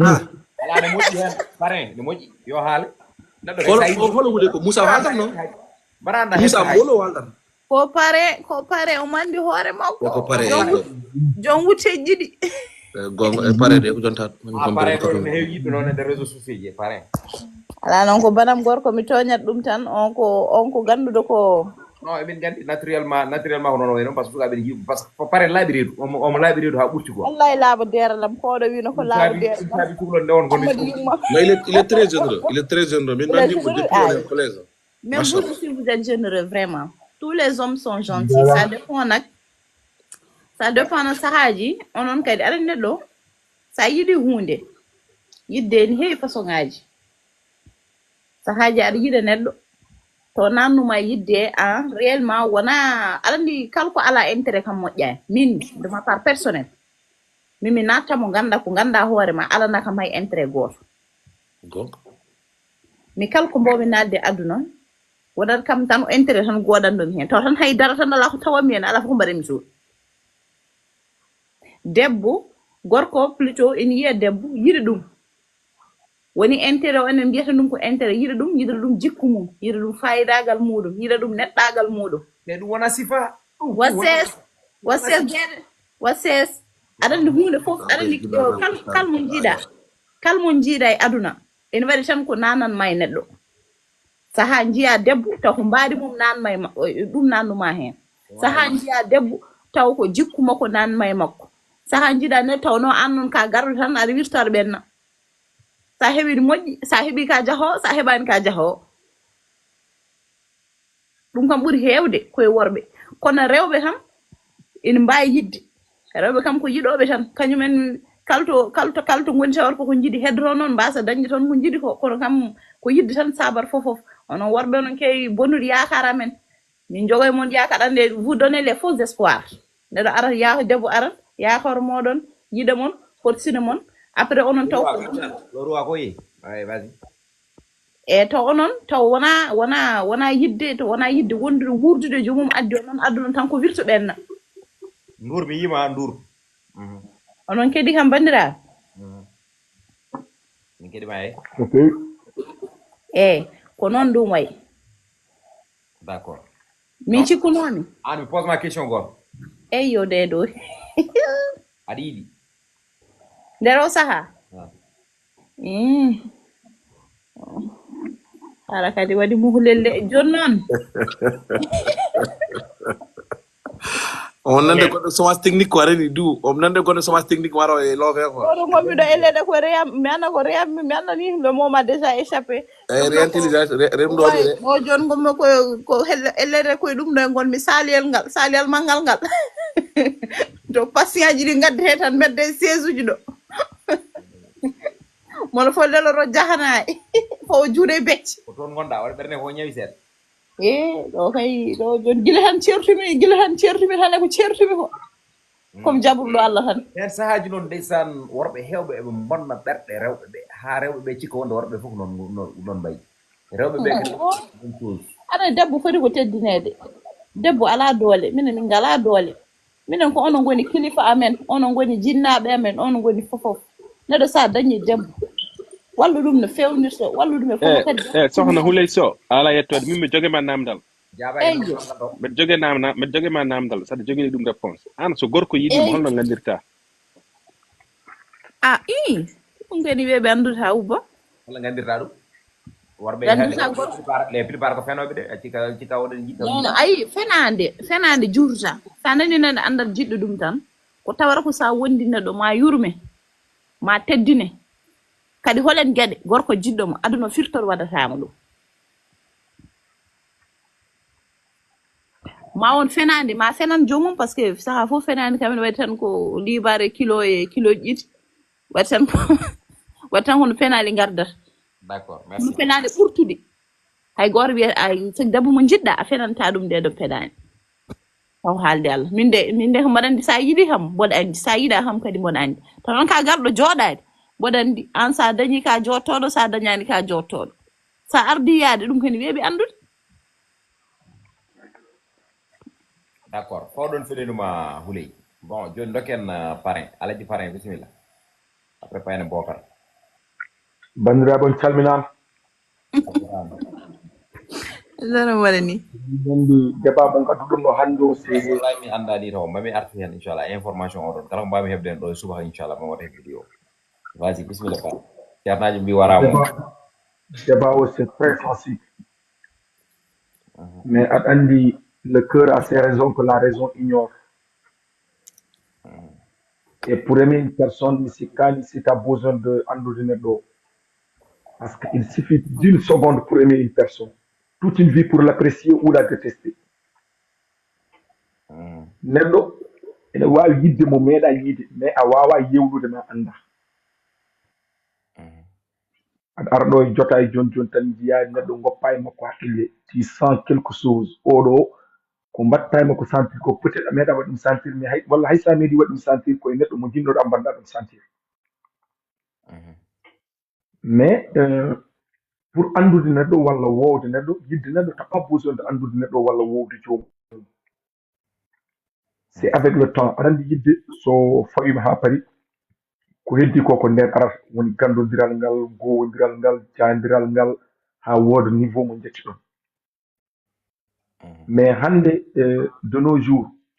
enen ko mbaɗɗen yidde ko wona ɗum woni yidde par ce que quoi qu'il en soit dans la vie neɗɗo à l'instant ganduɗa ko tawi oɗo ko tawi jinmomi ko tan yidde ala ɗon y a un pour par ce que sa yidiri neɗɗo batti ko jooɗo walla batti ko aduna ala fof ko wawa kewde so hunde tama ko jinnoɗa e makko ɓuɓɓilede prenante yidde ma e makko gasat hande enen des relations qu'on vit de nos jours sa ƴeewi 80% e relation ɗi ɓurtuɗe hande ɗi wona yidde par ce que so tawi hande min Didier Dou ene waɗɗo drague debbo n' instant ko Didier Dou waɗimo drague rek ɗum wondi Didier Dou est devenu son source de revenu firti ko an foti so waɗandem paɗe an foti waɗandemo ɗum an foti waɗandemo ɗum an foti waɗandemo ɗum d' accord wodoro keedanɗamo an au moment donné hay so tawi yiddema ene wonno e makko so tawi ko heedanam ɗo wonnam ɗum tan so ɓooyi wodat ko nandiɗa wona de compromis woni an mboɗo heedanmaɗo aɗa heedanimi ɗo sa yiɗi paɗe mboɗo sooda sa yiɗi conci mboɗo sooda somi yiɗi ngara gallamen ngara et une relation ne doit pas se baser sur intérêt individuel parce que faut que vos intérêts soient collectifs aɗa andi relation sa yiɗum tan foti waɗde ko compromis pour mbawon yaadude hay galle mon to koɗɗa ɗo tu es obligé de faire des compromis pour mbawa wurdude jinnaɓe mbawa wurdude miñiraɓe mbawa wurdude mawniraɓe relation aussi ko ɗon foti yaarude mais enen kaala yidde hande Didier Dou wonɗen ɗo e gueule mum ne sodan ɗum portable iPhone 14 sowona ɗum ɗo so ɓe mbi omo yiɗimo non ɗum ça prouve rien ɗum tan wona c'est pas ça aimer une personne ɗum tan wona yidde woni aɗa andi quand on aime une personne il faut mourir avec la personne faut pas mourir pour la personne et enen hande ko ɗum guuriten Didier Dou haɗa hoore mum iPhone 14 itta iPhone 14 rokka debbo Didier Dou haɗa hoore mum ñamde yarde waɗan debbo or que c'est pas ça le but recherché dans une relation yidde to jiiraɗo pour wadde ɗum tenka tan mi oppa goɗɗo ƴetta parole wonnaɗo ɗo nane wi kanko meeɗa yidde meeɗa yidede mais il a eu à vivre des relations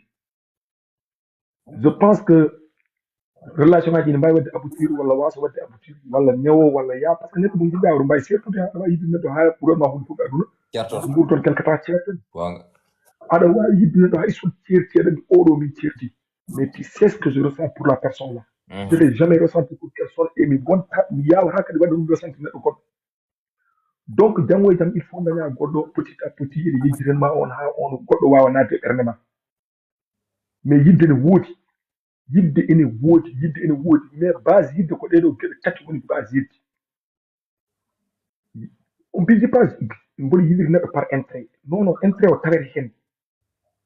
par ce que aɗa to mbiyata debbo mboɗo yinma comme annuɗa hannde garta tan ara e wuuro potta suko debbo jooɗo mbiya o debbo yiɗimo bon jinnaɓe moon mbadda kumal wona ɗon kumane ɗum guurdon au début on gandodirat petit à petit yidde nde ne naata gowodiral ngal ne naata complicité o ne naata goɗɗum e goɗɗum ne naata ha mbawon wurdu duuɓi sappo duuɓi temedere duuɓi capanɗe jeegom Merci bon bro. eyyi ɗum noon yidde ko quelque chose ko ganduɗa hoorema ene woodi ene tengti mais pas la manière no yimɓeɓe guurdata ɗum hannde ni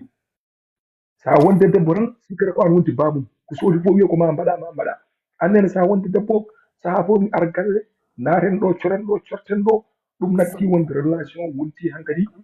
mon fof wonto heɗani goɗɗo to keetanɗamo ɗo hay so tawi yiɗimo ha ɓuuranma wonki makko sa natti heɗandema to keɗanɗamo tan joni jeew ya woppuma ɗon Merci a jaram pare. yo ko ɗum ko noon tan karten jarata Min beltima e haala ka waɗi fayida no feewi vraiment comme d'hab. Bon dokken Babacar Mamoudou. Bismillah ma. Tar Babacar. Assalamu alaikum mon. Alaikum salam. Oɗon nanami? Waɗe tapote payel 50 000. Oɗon nanami? Min nanma. Waɗe tapote on on Ok, merci on jarama on calminama. Calmitama. Handam go wonade e DJ Du officiel TikTok woni affaire aji débat ɗi. Bismillah ma. Onon fof on calminama e kuuɓal. Calmitimama. Eyyi ko juste pour haalde tan affaire aji gilli hakkude debbo e gorko. Ɗum kam ko hunde wonde kadi ko hunde kadi fonde kadi mantinede so tawi tan kadi neɗɗo a yiɗi neɗɗo ha andi ko jiirɗamo ko rek firti ko yidde nde ne heddi a yiɗimo noon so tawi noon a yiɗimo noon a ronki andude ko jiɗɗama ko firti ko yidde nde hande foori par ce que kala ko neɗɗo heɓani réponse firti ko a ɓeydata ñande fof asde way ko no woynu ni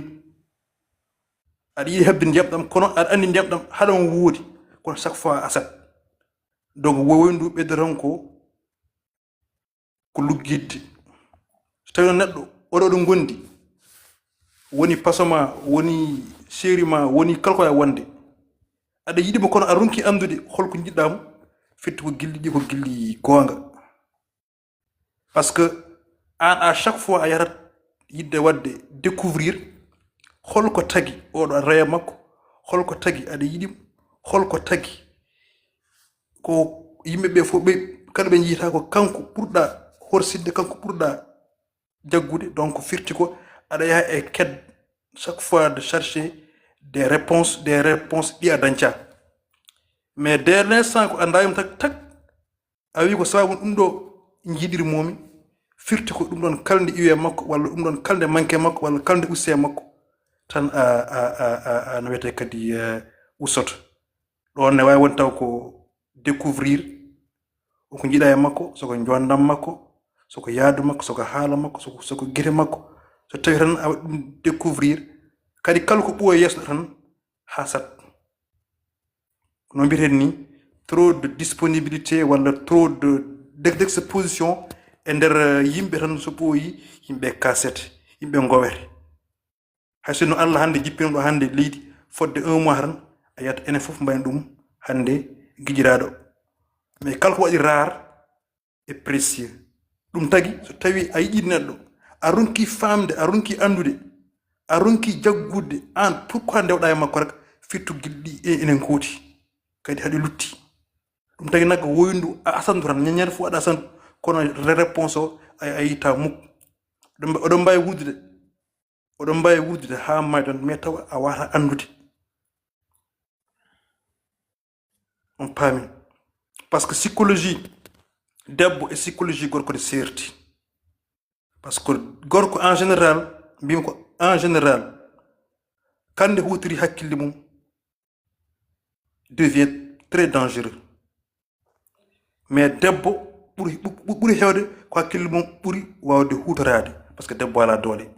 donc ne wiye debbo ne heewi peeje wona debbo ne heewi peeje de ko debbo ɓuri wawde hutorade hakkille mum parce que ene andi ala woni hen doole ɗum tagi kadi neɗɗo kadi no aɗa tagirma ni tan kan aɗa hutoro hakkille ma nder hakkille ma chaque fois a dañat réponse fala budde ɗum tagi nak sa gaddi psychologie debbo e psychologie gorko kañum ene jogui doole so probléme ari quelle que soit la situation yiɗi tan hutorade en général ko doole jogui ɗe doole to banggue doole sembe doole to banggue kalis doole to banggue jawdi e gueɗɗe goɗe debbo noon en général sa yi ene wiye ene ɓuuri wawde fiide cokki gorko wona debbo ne ɓuuri gorko hakkille de non ko debbo ɓurdi wawde hutorade hakkille mum kañum ko arme mo ganduɗa chaque fois yaltinat waɗa réfléchir waɗa poser des plans donc du coup min yiyandam ko gilli tan gooti ɗi ganduɗa ngoodi taw ɗiɗo gilli ɗi hay goto wawa dañɗine hannde réponse won hakkude sallallahu alayhi wa sallam e allah taɓɓeno ɗin hay goto hay wadde dañɗine réponse kono gilli hakkude debbo e gorko ene waɗi intérêt de mais intérêt o a anda walla mbasa andemo sa andimo firti ko gilɗi ɗi goɗɗani non c'est vrai mais neɗɗo ma meeɗa yiide a meeɗa nande a meeɗa andude holno jiɗirtamo han neɗɗo ma meeɗa yiide ma meeɗa yiide gologol a meeɗa nande golole makko a meeɗa andude ni wonde wata on a wawi yiide ɗum ça veut dire kala mo neɗɗo yiiɗi tan andu wonde o nani haala makko walla kala mo neɗɗo yiiɗi andu wonde o jokkodiri e makko walla kala mo neɗɗo yiiɗi andu wonde o waɗimo fréquenté donc critère uji gonɗi e nder gilli ɗi aɗa ko tagui wiya wonde sa a wawi sifade gilli tan andu wonde a yiiɗa c'est parce que gilli critère uji gonɗi e nder gilli ɗiɗi keewo très bien ɗi keewo parce que ɗi keewo ha ko sa joƴi ɓuura wiyeɗa sifo woren ko gaccuɗa ɗum tagui noon wiya wonde so tawi neɗɗo très bien wona gueɗel gotel tagma yiidemo so woni jondam andu wonde jondam ko très bien DJ mi yiɗa koppude ma DJ ɗum to pose une question ouais DJ a yahata jonjottade nokku walla wodoro garɗa walla wodoro to mbaɗɗa fréquenté jiya debbo tan taw ko a andamude a meeɗa yiidemo ko ɗon jiiɗamo jiyamo tan haqqille ma wona e makko kono a yimo noon neɗɗo wawi yiide mo yiyami ko ɗum woni gonɗe haalame ko goota neɗɗo ma anda mi jiɗɗo wiide wonde ko neɗɗo ma anda ene taga min mi haali alaami a anda ɗo heedi a meeɗa nande mo a wawi yiddemo no a wawi yiddemo sabi sa nani non sa nani yidde ko fawde yitere walla nande haala walla ɓanade ɗum woni yidde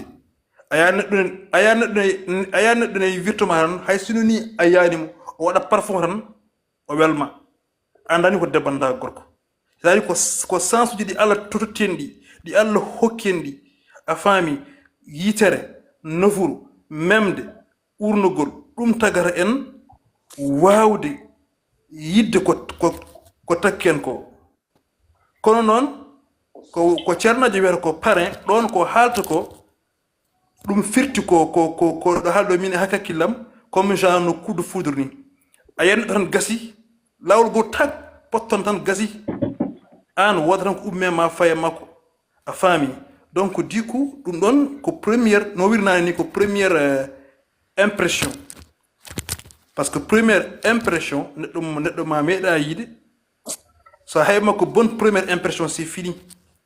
ma meeɗa kadi yiide kadi wonno jitama pour première fois hay sono a yittimo ñande wonde aɗa wawi ni yawademo taw wona noon wano hande kala mo anda par exemple goto men hande no wayi eno sifri ha yimo tan lawol gotol pour la première fois aɗa wawi yawademo par ce que no tawirɗamo ni hamo jooɗi ni tawirɗamo hamo ɓorni walla hamo haala walla hamo wone rendo te pourtant wona noon wayi ɗum tagi ɓe mbiya kala ko fati e rendez-vous walla kala ko fati saɗa yalta hasine koye légalement il faut toujours donner une première impression par ce que andama portata te porteraɓe taw ko onon gondi leegal jomum wonni jiranma eɗen gandi an ka keñƴu tan walla an hannde a findani kono mo anda mo meeɗaydema o sima tan yaɓete ɗum tagui so tawi a neɗɗo a yi neɗɗo pour la première fois dans ton histoire tan a yiɗimo o naatema won jikku surɗani mo ganduɗa poɗo mama e makko kono noon on jikku so tawi tan on gondi ko on tan jeyata e makko firti ko gilli ɗi goɗɗani mais dernier sa aɗa wurde neɗɗo à chaque fois an a ronki andude oɗo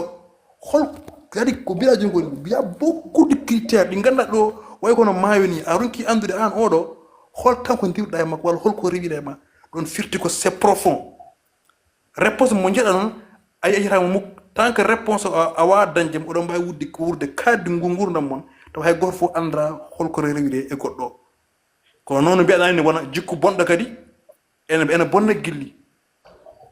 par ce que gorko ala fof ko añi so wona konngol mum so tawi konngol waɗa ko respecté tan par ce que ɗum addata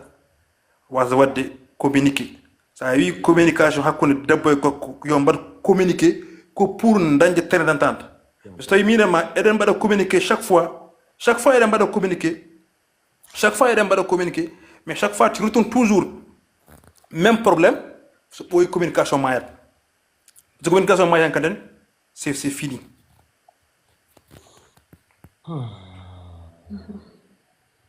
Bocar, je pense que hande woni an woni Didier du woni nawel woni goɗɗo e goɗɗo loi d'Afrique hande en eɗen jogui défaut et ce défaut là nana bonna hande mariage uji kewɗi c'est que hande dans beaucoup de relations il y a pas de vie de couple hande a artat galle ma dawa gila subah garta 18h jettoɗa tawa ndiyam lootoɗa jettoɗa hiyani kettoɗa keɓa e portable ma debbo ma heɓoto portable mum ɓuyi heɓoto e portable mum donc il fait que vous passez plus de temps sur des futilités que plutôt vous concentrer sur votre relation aɗa andi neɗɗo debbo so wiyama jikku moƴƴo kanko o moƴƴi cikko ko moƴƴi ko wiki so rokkama hande gorko tan o wonde gorko galle kala mo jiiɗa ne waɗi miiti nde sa yi yimɓe ne gonda e relation tan ko moni fof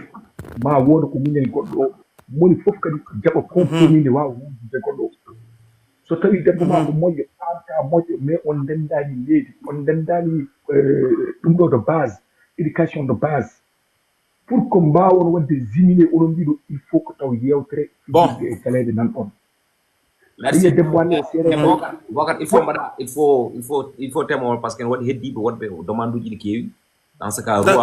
d'accord il faut aussi ƴeewan no mbaɗirɗon ɗum à telle sorte ko waji d'accord no teldirtomi si tu as des demandes min cello après nannaɗen pas de souci joni won wajibi wonɓe fotɓe haalde lessen wadde jije min mi salminima no teldirtomi min dokkuma place pare mi salminima mon frère mi salminima pare jajef mon frère tamitello exemple mi salminima Seydou Ndiaye pare joɗɗo ko yaay ɗum pare reste la mais respect pare reste la d'accord mon frère mi salminima DJ no teltomi DJ mi salminima DJ non no tellorte voilà c'est merci no teltomi hol mbiɗo salmini kam yeeyi o jaja assalamu aleykum nawal mi waɗema ɗum ɗo abon no roi bisimilla mais an e oɗo ko jaaɗo nawir ko jaaɗo o parani tawde waji pare an heɓo yaade mi waɗima ko aboni pare heɓo joni teltomi wal oɗo tello jeedu Bocar wal mo tello a boori telan e Bokaro ya vas-y bismillah le roi Afrique bon mi salmini on ko weltare tigi e débat o c'est extrêmement important quand même haala kaɗa yaaji goto fof nokkaren ko wawi goto woppo heddi ko e yo mbat tapote live o noon manki tapotede gayni tapo pare gonɗa koye wadde suisa kadi pare assalamu aleykum mi salmitimama Didier Dou ouais aɗa andi débat o tellement que ene waɗi vaste so goto fof ari tan hoccaten ko wawi ko woppo ko heddi ko aɗa andi au début c'était pour holko woni yidde ɗiwi jeeri fayi walo après en garti e nder couple ɗaɗi yidde ene yaaji goto fof no jogui façon yiɗirta est ce que façon mo jiɗirta ko moƴƴo walla ko bonɗo et puis pare haalde o nani quelque chose d' important c'est extrêmement important parce que enen hannde surtout enen société men o surtout to men to Fouta ko haali ko gonga labɗo ceer ala wiide couple a arata nder galle waɗa e galle he ñalawma kuuɗo debbo e gorko mum waɗe nder galle he a andata ko ɓe resndir kamɓe jogi kamɓe dewgal maɓɓe kono jamma tan so wona tan yimɓe leli nden tan ɓe gonata debbo e gorko ñalawma mo gandodira ɓe pikodira ɗum tawi communication fof wonde hen ala hen yaade probléme ɗum ɗon ma neɗɗo yiɗata neɗɗo anda ko yiɗiri tappoɗo yo bonni no ko yimɓe tapporo elle ko rugi neɗɗo yiɗata neɗɗo anda ko yiɗiri ɗum acce on ɓe lesɓe tapporo walla kala mbaɗo tappoto yo kupp micro mum voilà neɗɗo yiɗata neɗɗo anda ko yiɗiri ɗum sa wi kayri jiɗɗirmomi tan ko par ce que ko boɗejo walla ko ɓalejo walla ko dokkowo walla ko joom ɗon gonga ala ɗon nden aɗa yiya woni tan de premier coup yiyama hannde tan jiɗamo neɗɗo kadi aɗa yidde donka wondemo kono pare wi nanni aɗa yiɗi neɗɗo yidma jiɗɗino non kono wondide ko wontata ko ɗum ko Allah waɗata mais noon yidde waɗata ɗum sari waɗata fonde gilli e yidde gogere goɗɗum ko respect entre on ɗi goto fof respecte goɗɗo goto fof ne haalda goɗɗo gonga couple uji ɓuraɗo bonɗi ɗum ko fenande surtout penalde noon penalde ɓuuri hewde jaafa ɗon kam noon jaafaɗen en fof penalde ɓuuri hewde koye worɓe gonkay sa ɗum hollude debbo o wonani mum mbaɗa promesse jomum ko ala e ma par ce que debbo anda moyen debbo andira ko plus sa waɗi promesse jomum ko ala e ma jomum ari galle yiyan ɗum wawa dallete galle il faut tout gonga o ardo d'abord waɗata fonde gilli ko gonga rewɓe ɓuuri hewde de penalde sa wi ko worɓe ɓuuri hewde te rewɓe non min ko mbijamde kala ene wawi wonta wona gonga quoi mais ko omo noon ali personnel penalde ɗe ene keewi te penalde ɗe ɓuuri hewde hannde koye worɓe par ce que a yiya debbo jiɗamo o welma kagaɗa e makko al haalnama ko wona gonga pour yo welma c'est-à-dire je pense que mentir pour plaire à quelqu'un fof ko gonga mentir pour plaire ça sert absolument à rien min so tawi fenande pour jiɗa kam wallahi mi mayda ndima kam ɓuuri nimi vraiment wona ndimoni eyyi jarani kada hollamo mami sodana iPhone 15 je te mets dans de bons appartements je t'achète une voiture je t'achète non c'est pas la peine c'est-à-dire gilli ɗi ɓondata ɗum ko so jomum ari sa debbo sa yiɗima yi resdemo an woni sens o ko sa resimo ha ori a jooɗima holno gurnitama ha wona condition ngaji moƴƴi ɗon importance o woni mais pas aɗa waɗa to han debbo ɗiɗi resdemo aɗa haalnamo fenade ma waɗe sa ari ma ƴettane appartement jomum ara weddoma galle famille avec 45 personnes donc kañum wona ɗum fanno elle va jamais respecté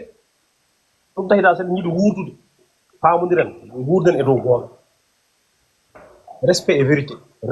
et vérité ɗum woni hen miijam min d' accord merci beaucoup miijuma ngo mbaɗen pare on ko yiɗi ɓeydude mais yo fat seeɗa pare fat seeɗa dokken oɗo boy ba bisimilla boy ba aleykum salam oɗon tamberon celli e wonema donc alhamdulillah yasol mon de waɗi kayit wonade sele his je laisse la place Didejo kala ɗo ko waɗi kayit jarama bon mbiɗo yidde woodani to yiɗaka tan gandara yidde no woodi so heeɓi ko jiɗɗa jiɗɗom dal bon ɓuuri hewde yidde joni waɗi yidde façon en certi seeɗi gona goto waɗi yidde intérêt waɗi yidde kadi ko jiɗɗana hoorema jiɗa ko on ko jiɗɗa o jiɗa ngam yidde e waɗi façon ene certi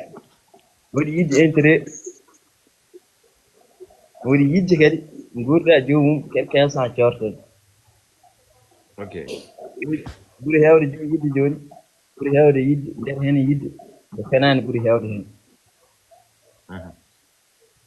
bon ɓuri heewde fenande ɓuri mi yiide fenande bange rewɓe fenande woodi seeɗa e rewɓe keewi fenande ɗum woni caɗele jooni o mais neɗɗo so a yiɗii ɗum so a yiɗii joomum des fois yidde ngannduɗaa joomum aɗa yiɗi ɗum ko woni ɗo yidde woɗi respect a respect joomum a hokki joomum respect ɗum goo ɗiɗi taw jannginaama geɗe aduna ko boni ko kaɗaama wodde ko moƴƴi jannginaama ɗon woni yidde ew jooni parfois ɓuri heewde yidde jooni ko intérêt tan so mi heɓema tan mi parema ɗum kadi rewɓe kene ngannda yidde jarama worɓe min ɓuri heewde worɓe ɓuri waawde yidde dal on baŋnge ɓuri waawde par ce que dabbo jooni haqqille mum famdi ene famdi ɗum essentiel rat yo gorko o yo faama dabbo tan tout le temps aɗa anndi dabbo haqqille mum famdi tout le temps aɗa foodoro kaɗa ko boni mbaɗama ko moƴƴi ko janngo naftoro ɗum woni yidde tigi rigi on ngannduɗaa an gorko sa anndi dabbo jiɗɗomo dabbo gorko so ƴeewi dabbo jiɗɗomo e jaggugel kiiɗo en plus kadi dabbo kadi so yeeɓi gorko jiɗɗomo ene conseil ma ene jangnima geɗe aduna jaggo on gorko jiɗɗomo so yiɗama tan wirama ya waɗ ɗum woppu ɗum waɗama ya rew hen tan a jarama min beltima on beltanama jarama mbaɗen ɗum gooɓe merci mbaɗen ɗum gooɓe jiiɗe quoi voilà Rougui bisimilla non Diables jajas bisimilla waɗa ko jajas mi ɗita Assalamu alaikum bandaɓe mi salmini on DJ Du salminama ko min Sadia debbo mo Ndolmaji bisimilla ça va len ma dembo lon duna funede Ndolmaji dembe ok bisimilla ok so woni kalton ko haala cadre mariage mi sikku ko ɗum woni débat o e cadre yidde ko yidde tan bolle yidde bolle dewgal ala hen non yidde ne wawi wonde dewgal wawi wonde dohan yidde kay fof ko yaldata hen tan ok so woni ko min kalami ko côté mariage kalami vas-y ok mi sikku surtout enen to bento bange Fouta o aden manka ko heewi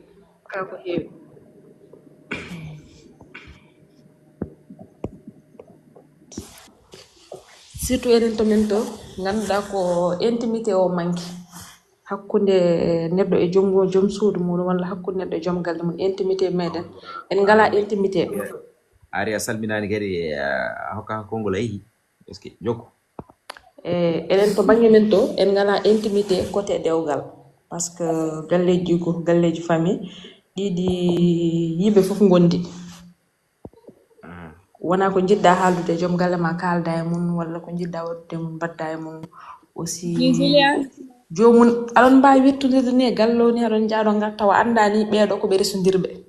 so wona jamma aɗa jiiya mon fo nahde suudu muɗum ɓurdo walla mon fo heɓa danki mum jooɗo par ce que gonnen ko 21e siècle mi sikku ko heewi ene foti changeude e bange dewgal dewle min ene muusi kadi base o ko communication yimɓe o soɓe jiɗodiri haɓe ndesodiri a addi debbo e galle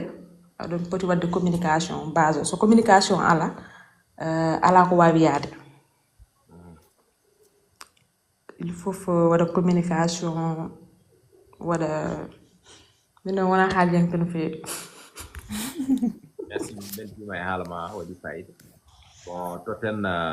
Elage Mbow bisimilla ma assalamu aleykum salam Djedou ça va Sely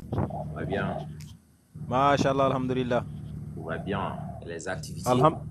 Alhamdulillah, exact. Min kam mi arani ka pour pose des questions wala addude question. Machallah hawa so sa dañi wat demande. Bon, addi kam ɗo tan parce que tous les temps mbeɗe concentré e programme uji maɗa e nokkuji activité ji maɗa e fof mbeɗe fansuma tan ha woni gonga hannde noon après mbimi mi waɗma demande o hedde 2 heures tan mbeɗe waɗamo mbimi mi waɗma demande pour kam mi essaye haaldema e soko jour goto exact ko mbeɗe fansuma tan wallah wallahi c'est vrai mi weltima noon mi weltima vraiment abonné inchallah mon wallahi ko ɗum tan merci on jarama kadi onon fof oɗon gacci hakke waɗema abonné après ok inchallah merci beaucoup mi salmini on ha saha goɗɗo inchallah ok merci bon totten sohna Rugi merci beaucoup assalamu alaikum tampere aɗa selli nah jammo wona oɗon no celli onon fof min celli ambarga juddu jeeri koni naka jammo min hokkom ndiddi jeeri kay de kay wayno bismillah juddam a toña kam a yennami ala mi yannani wona yennore kay ɗum nago e toña ɓe mbaɗa ka juddu jeeri komi namdi tan no mi kom duddi jeeri kay bismillah juddam bismillah no min moom wawa haalde no feewi comme ñande fof mboɗo wirto vidéo ji ma rek mboɗo waɗa aimé comme baɗɗon fansira ɗum tagi wona safa kam wallahi bismillah mi weltima ala yo moƴƴere kadi to jeeɗa Agnam Goli ñiyan kay ka bandiraɗo Agnam Goli wuro sayaro sare Hamdiatou Baba wuro gelongal en Agnam mi ari toon merci toon no woodi kono mi heɓani yiidama wallahi ndeysan a jarama mi weltima vraiment kaɗen moƴƴo ok mi ɓuri weltade merci beaucoup ala yo moƴƴere merci jarama merci ok Ba Kalidou bismillah Ceerno Khalid Assalamu alaikum. Alaikum salam. Arjam hede mo. Jam alhamdulillah. Don shelle kam.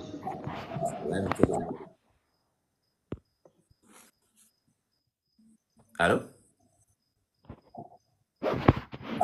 Redo Mamo Diagne?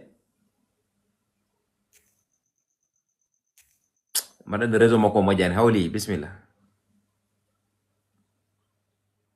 Hawli. Oui, salam alaikum. Waalaikum salam. Mi salmini onon fof sawaji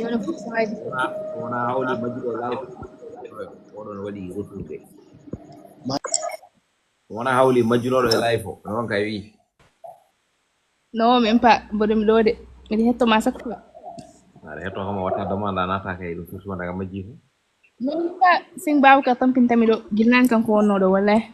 kanko sëñ Babacar to ndiyam min tappon ɗiɗi janam ɓe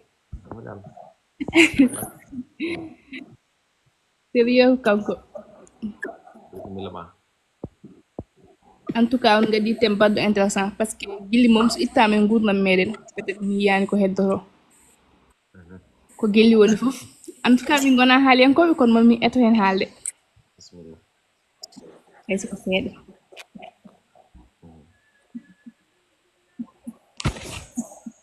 bismillah mais est ce que mo jabdindo gay atan haade mi haalde taw worɓe wonnoɓe ɗo gilnani e ƴetta fooɗe fof ne mbaɗa ɗum e rewɓe ɗum ɗon moom min jadata hen par ce que probléme ne wone minen ne wone worɓe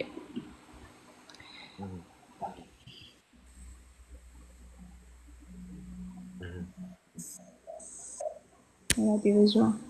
non emin keɗima emin nanmade pourtant 5 sur 5 a oɗon nanen eyyi c'est bon kon donc en fait yidde ene weeli sa wuuri ɗum minen moom komin kaal mamin kaalen mais heewata par ce que hayso min guuri ɗum mais pas 100% nayi won naɗo ɗo wi yidde e wuurade wudde yidde à 100% mbiɗama ɗum woodani actuellement ne woodi minen kam mamin kaalen kono min kaltan ko wi par ce que min guurani ɗum no feewi ok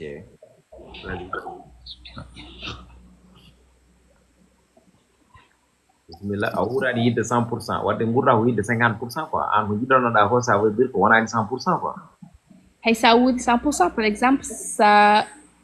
commune e kotam woodi a yiɗodirama après a waɗi séparé yaade amour brisé so sans wonno en fait mais an yurnita ko ƴeewa séparé o holko saabi ɗum des fois aussi rewɓe ɓe ne mbaɗa exagéré de trop c'est parce que gorko yiɗatɓe ɓe ngannda wonde gorko ko yiɗiɓe so naati e nder gurdam maɓɓe ɓe njaha haa ɓe nganndanɗa hoorema mbiya wonde ɓe mbawda walla ni nangam te à chaque fois aussi kam mbaɗata erreur aji est ce que an wona e ɓeɗon rewɓe jeeɗa taw d' abord non mbiɗa andi erreur wonani em erreur wonani ma eko mbanmi non moƴƴi aɗani woni probléme o ko jiɗi ɓuri no woodi par ce que wonko mbaɗata a cikka wonde wona erreur taw erreur ko ɗum c'est parce que rewɓe ne jaha taw mbayata ko worɓe ɗum woni gueɗal ngal ɗum ko erreur mawɗo ɓurani ɗum ɗon sa faami won ganndaro ma wawa wonde jumre par ce que neɗɗo wawa jumde laabi ɗiɗi juuma laabi tati juuma laabi nayyi wawa gasde wonde ɗum ko exagére trop c'est parce que neɗɗo wonko cikkata wonde ɗum ɗo ko hunde tokosere tan taw aɗani wara mo gonduɗa o anda mais hunde fof ko kalɗigal en fait mais kaldigal kay neɗɗo kay wowi ko haaldama lawol gotol haaldama laabi ɗiɗi walla haaldama laabi tati mais waɗe rewɓe noon waɗaɓe exagéré de trop mi annda noon peut être mo muy ɗon ne sikkori comme si e worɓe ɓe rek yo allah faaba eyi aɗa andi kadi gueɗel gotel no woodi par ce que heen sahaaji joftodiral so waɗi e gilli tan anndu wonde e gilli pewani joftodiral kala ne waɗi e gilli anndu wonde ɗin gilli pewani te heen sahaaji aussi neɗɗo ene sikka e hakkille mum ɗum woni ko woodi tawa ko cikkuɗa e hakkille makko wona ɗum woni woodi te kadi neɗɗo rento darde makko hunde kala ko darɗa e makko ɗum woni ko jiyata sa daare makko bonande ko bonande en jiyata sa daare makko moƴƴere ko moƴƴere en jiyata kono hen sahaaji gorko ene jogoo e debbo confiance walla ni ana anndi wonde ana waɗata ko boni walla waɗata ko pewani kono noon manquement de respect o ene saabo wonde jomumen fiyata aɗa woni manquement de respect manquement de respect woni mbaɗa tawa neɗɗo no fonno tinde finani ɗum woni manquement de respect walla sino en ɗum ngannda ɗum ɗo ka poɗɗo wadde mbasa wadde ɗum joom rewe ma ene respect so ɓoyi seeɗa wontata ko force e gorko fof ene yiɗi so tawi fini daña surprise e on debbo mo yiɗi o wara annda konngol tan je t'aime arde e joomum no wi onde je t'aime vraiment mboɗo yiɗma walla winde ɗum hayso ko message ene ro ɗuma ɗum ene waɗa joomum soulagé de telle sorte que ana annda ni wonde ko mbaɗɗa ɗum koko woni par ce que ne ɓeyde gilli en fait hannde noon les plupart yonta hannde o par ce que joomum so tawi jogiima ngari yooɗi seeɗa worɓe mbi wonde ko an woni ɗo ko an woni jiɗa ɗo machallah aɗa yooɗi aɗa wayno jaam cikka wonde so tawi asman o e telo sa dubbi hen peɗeɗu ma ko wurtoro tawa noon vraiment wona yimɓe fof mbayi hay nokku e hayde c'est ça ko ɗum tagi ɗum tagi cœuruji kewɗi ne mbaɗa brisé o saha la plupart ɗum ɗon kadi e worɓe kadi ne waɗa worɓe ɓe nganndanɗa hoorema vraiment mbawa yidde ngannda holko woni yidde c'est parce que woni wasde wawde yidde e nder oɗon tuma ko wasde annduɗo wonde fodde hakkude ma e debbo voilà c'est parce que debbo sa yiɗi ɗum a rewinto gueɗe mum de A ha Z ngannda hol situation mum ngannda holno woori ngannda holko dañi ngannda holko waasi te aussi toujours ƴeewa e nder gurdam mum e nder avenir mum holno fotata wawɗo inde percé ha wawa dañde hunde walla ha wawa wonde hunde walla ha wawa firtude hunde kono hannde les plupart e gilli ɗi wona gilli par ce que neɗɗo mo ngannduɗa hoorema a annda ko yiɗi a annda ko añi neɗɗo mo ngannduɗa hoorema so tawi wonde e nder mum ko intéressement ko sa heɓani ɗum tan a fettat laalogal rewaɗo an a ƴewata exactement intérêt mum a watta hay geste goto mo neɗɗo andirta exactement aɗa yiɗi ɗum c'est ça ɗum ne kadi aussi wona tuuye e muuyo tan woni ɗon c'est ça joni dokken ɓeɗo ngara hen quoi oɗo an nane aminata kene ɓe aarino en dokkat o mo ngannduɗa ma kañum Mamadou Dia ara hen mboɗen live fo angati ɓoyata coupé ɗum par ce que il est presque yo assalamu aleykum ça va no gorɗaɗi selli Hamadi Falaga ça va aɗa selli alhamdulillah mi salmini on fof déjà on fof mi salmini on no fewi mi salmitimama giɗo DJ c'est la première fois ça mbaɗanate live aji comme ça non mas emin jaabo commentaire de est ce que ko namdiɗa waji c'est la première fois ça mbaɗanare hande live kadi ko live ma puɗɗirinade live c'est la première fois naɗa e live wallahi te ko kalton ko vraiment ne waɗi kul ne weeli kadi machallah kadi ko hunde mo ganduɗa hoorema ko yimɓe fof pour wadde comprendre presque ɗum ɗo ko hunde mo ganduɗa mofode nde foti jogade hen hakkille mum normalement sabu ko partagé tout min somat are haala affaire yidde yidde ko hunde mo ganduɗa ɗum ɗon wona neɗɗo fof wawi wadde ɗum comprendre hay sa haali a tampat haalde kon noon ko heewi a famdat aron kadi ni hay famde sah ɗum ɗo holto ummirima quoi mais ko gueɗel gotel ɓuuri wadde hen sens quoi en tout cas dal yidde ko Allah waɗata ɗum e neɗɗo rek so arema rek a wawa wiide ko ni arti ko ni arti ko ni arti mais ene waɗi sababu sababu ko ganduɗa hoorema a wawi yidde neɗɗo ni rek vraiment jiyama no wayni rek jiiɗama hen taw a tinani sah comme ça ko ɗum ɗo ko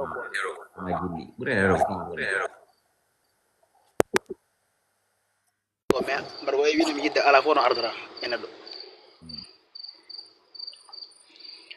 mais kadi ko ɓurti do woni hollum ko gondigal ngal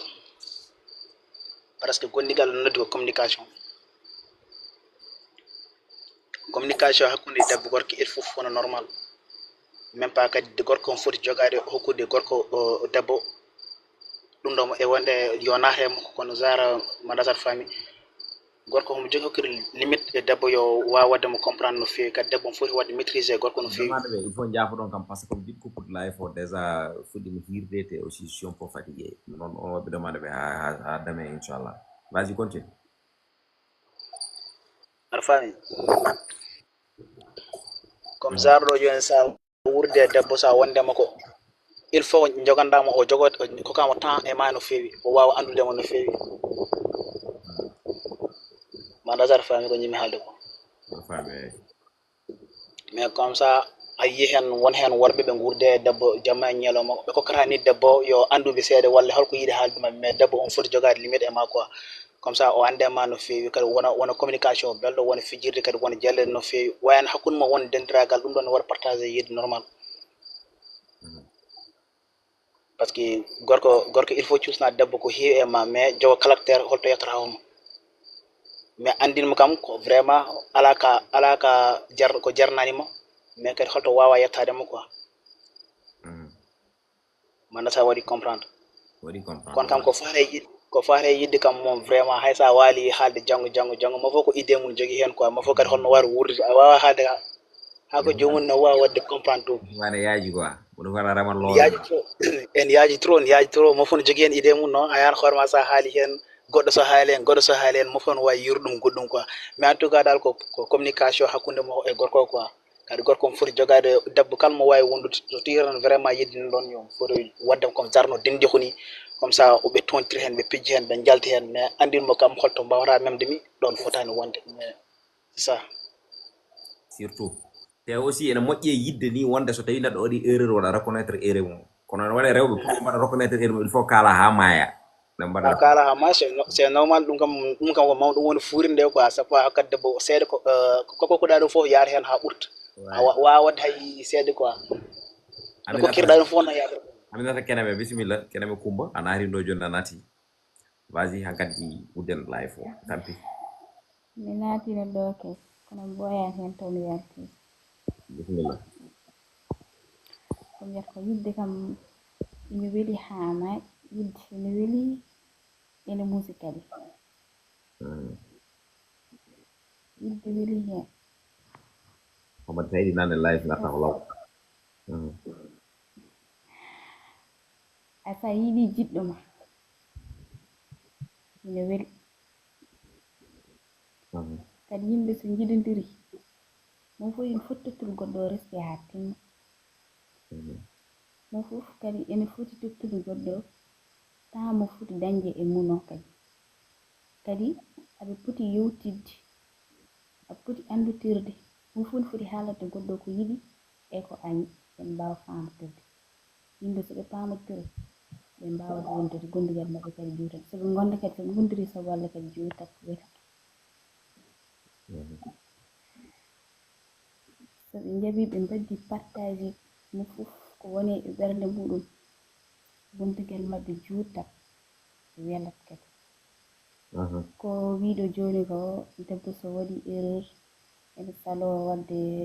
reconnaître erreur muɗum mais wonande salo añata ko soko jaɓi so pertata par ce que won erreur aji debbo waɗata so gorko reynaki tan ne wawi ancoade ɗumen hen walla ɓe kaɓa hen te ɓe gonta hawri andi debbo ne huule ko heewi so yiɗi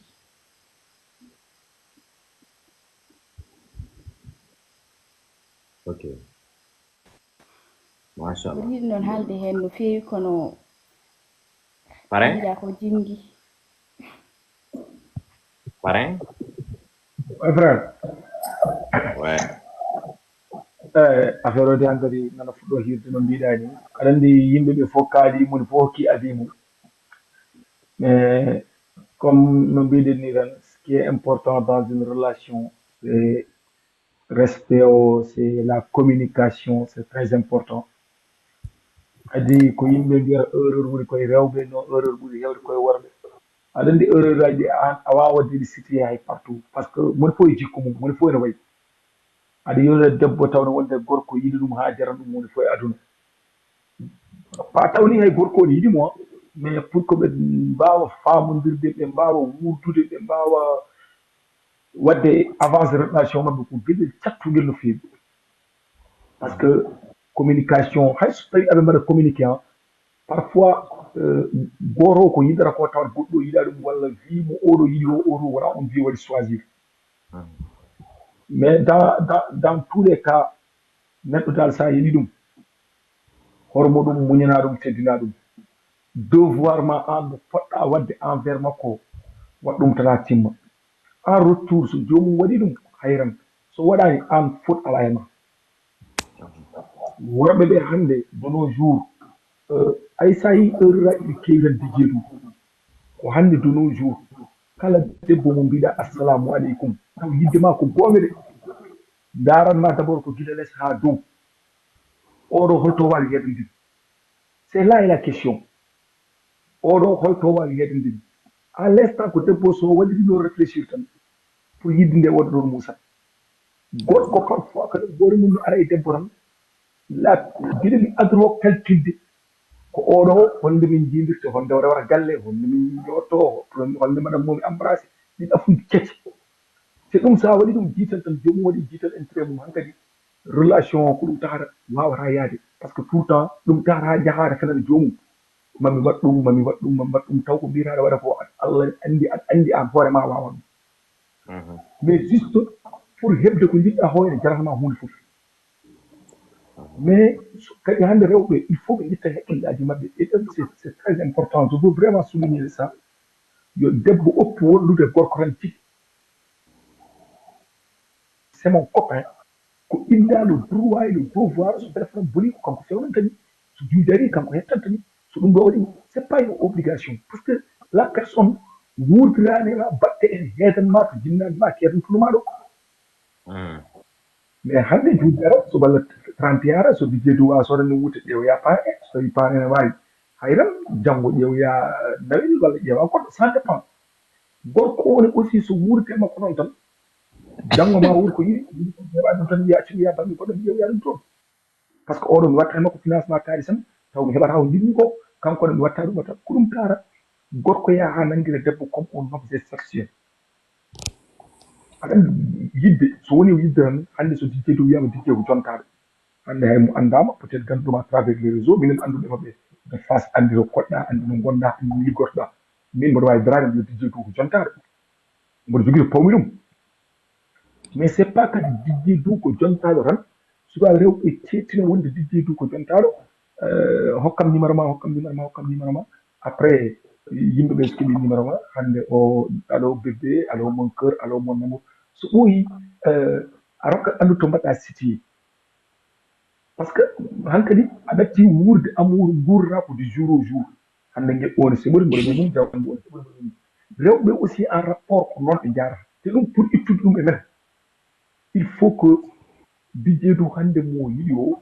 settino ɗum o tentin ɗum mo yiɗi ɗum kala debbo goɗɗo baɗɗo intéressé dijje dow wawa andindemo ha oɗo sarde min je suis pris mo gonduno mboɗo yiɗimo wonko jaranimi wonto pawmumi mais mbiɗoma assalamu aleykum fof mbiyama aleykum salam so tawi debbo ne mbiɗoma assalamu aleykum fof wiyama aleykum salam so ɓooyi nattan wonde hankkadi on vie d' amour par ce que ɓurrade jour au jour hannde aɗanayi kumba janngo aɗanayi penda ɓawa janngo aɗanayi amnata amnata on hannde wonto Moussa janngo monto Samba ɓawa janngo monto Demba pour mbaɗa wadde cité yidde nder weɗɗo weeɓani neɗɗo mo jiɗɗa a horɗo ɗum korsina ɗum teddina ɗum en retour jomum wayema noon mais kadi c'est pas parce que yiɗi neɗɗo tan yiɗo yimma aɗa yiya neɗɗo ha ɓuranma hunde fof e aduna donc kañum yiɗi la plupart tani ɗum ɓuuri e gueɗɗo neɗɗo aɗa doga caggal mum aɗa yiɗɗum aɗa yiɗɗum aɗa yiɗɗum taw kañum ko goɗɗo haqqille mum koye goɗɗo woni a faami walla haqqille ma kañum haqqille mum wona yimma taw an haqqille ma koye goɗɗo woni kadi yidde to mbiyataɗo ko ndimago tan pour terminer yidde ko ndimago par ce que debbo hay so faɗɗi kanŋe tant que on gondi a resimi a walde makko hannde a walde makko janngo a walde makko ɓaaw janngo ko woɓɓe ɓe kay jiyata e makko won fallu goɗɗo mais an kala ko fotno holludemo holli hankkadi noon gurdira e makko ko dimago gurdira e makko o joom suudan o mboɗo yiɗimo ko yidde woni hakkude amen ko ni mais hankkadi kadi jomum wawa hollude donc yimɓe so jillodiri tan yo tinnodir muñodira mbawa yewtide mbawa haaldide ko heddi ko nan ɗon tan yo Allah waɗan en jaam minen kam hankkadi komin resta yidde hankkadi minen ɓimin juuti ɗum Anari, aɗa en direct. Aɗa en direct Anari. gaccugal bandiyagal pare ale hammad tabbini amen aɗon diini heɓɗon haalan moon yidde holko ngannduɗaa yidde An fa lakara. An ko woni fa womde. ala debbo ala Mbare mo ala debbo yiɗata. a yiɗi ana wawa haalandamen ko min nana Eh, a fa- wawa haalandamen ko min nana ɗoɗi won heɓɗo ana haalandamen yidde quoi Min min gadu kum gadu débat yimɓe ngone wadde développé toi aussi ne fait pas ça aɗa mbaɗatno hay sina naata hay so waɗani ga assuré demande ma natir ga hen hakkuɗa juste gemmi en men wallahi mo jeyi kaalami gemmi en non min gues tawi ɗum woni kalda non accu a demain quoi parce que mi tampuɗo j'ai envie de dormir ala problème jaɓañ ma life on noon monte mi tampuɗo bon Hawli il y a quelque chose à ajouter Non, dire. hein Non. En tout cas, on calit fof. demande uji kewi ɗo de wawi tan ɓe demande woɗɗe hein mais bon Vas-y, écoute. Je suis un peu malade. tu es un peu malade Mhm. gonɗa Gandam du ni. ɓerde ma Mhm. haal bone ko ɓernema moussa yara ƴeewa docteur guileno walla wona docteur Oui. nde wadde so ɓernema moussa fini ya hôpital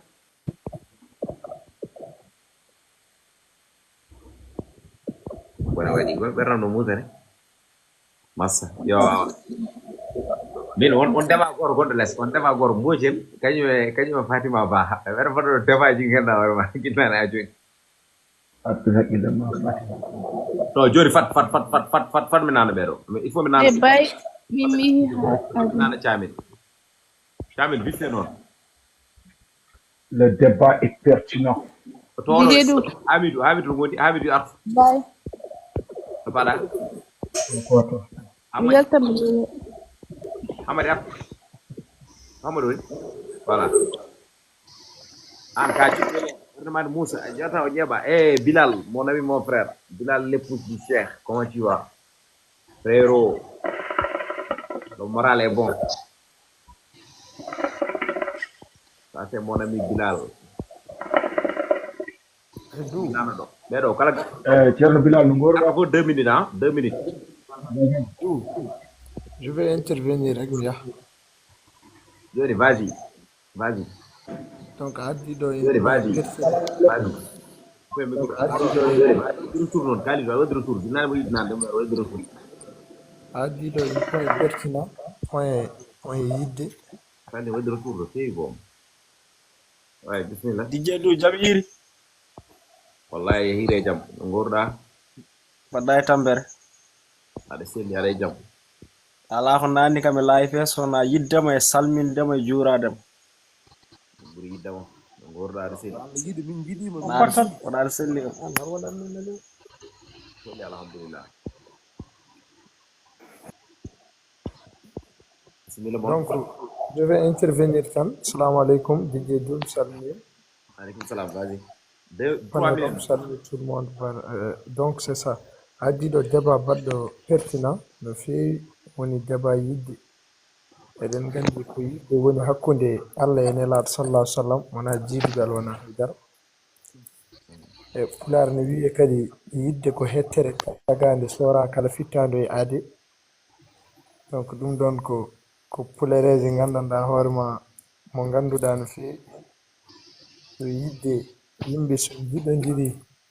ɓe jettodirat, so jettodiri gandodirat, so gandodiri ballodirat. Sibu yidde woni hunde fof, gaga to yidde ala hay hunde ala ɗo ko moƴƴata ɗon saka hunde fewɗon. ɗum tagi arabe goto wi'i ko man ahsana shay'an lam yuhsinu bi ahsanatillahi.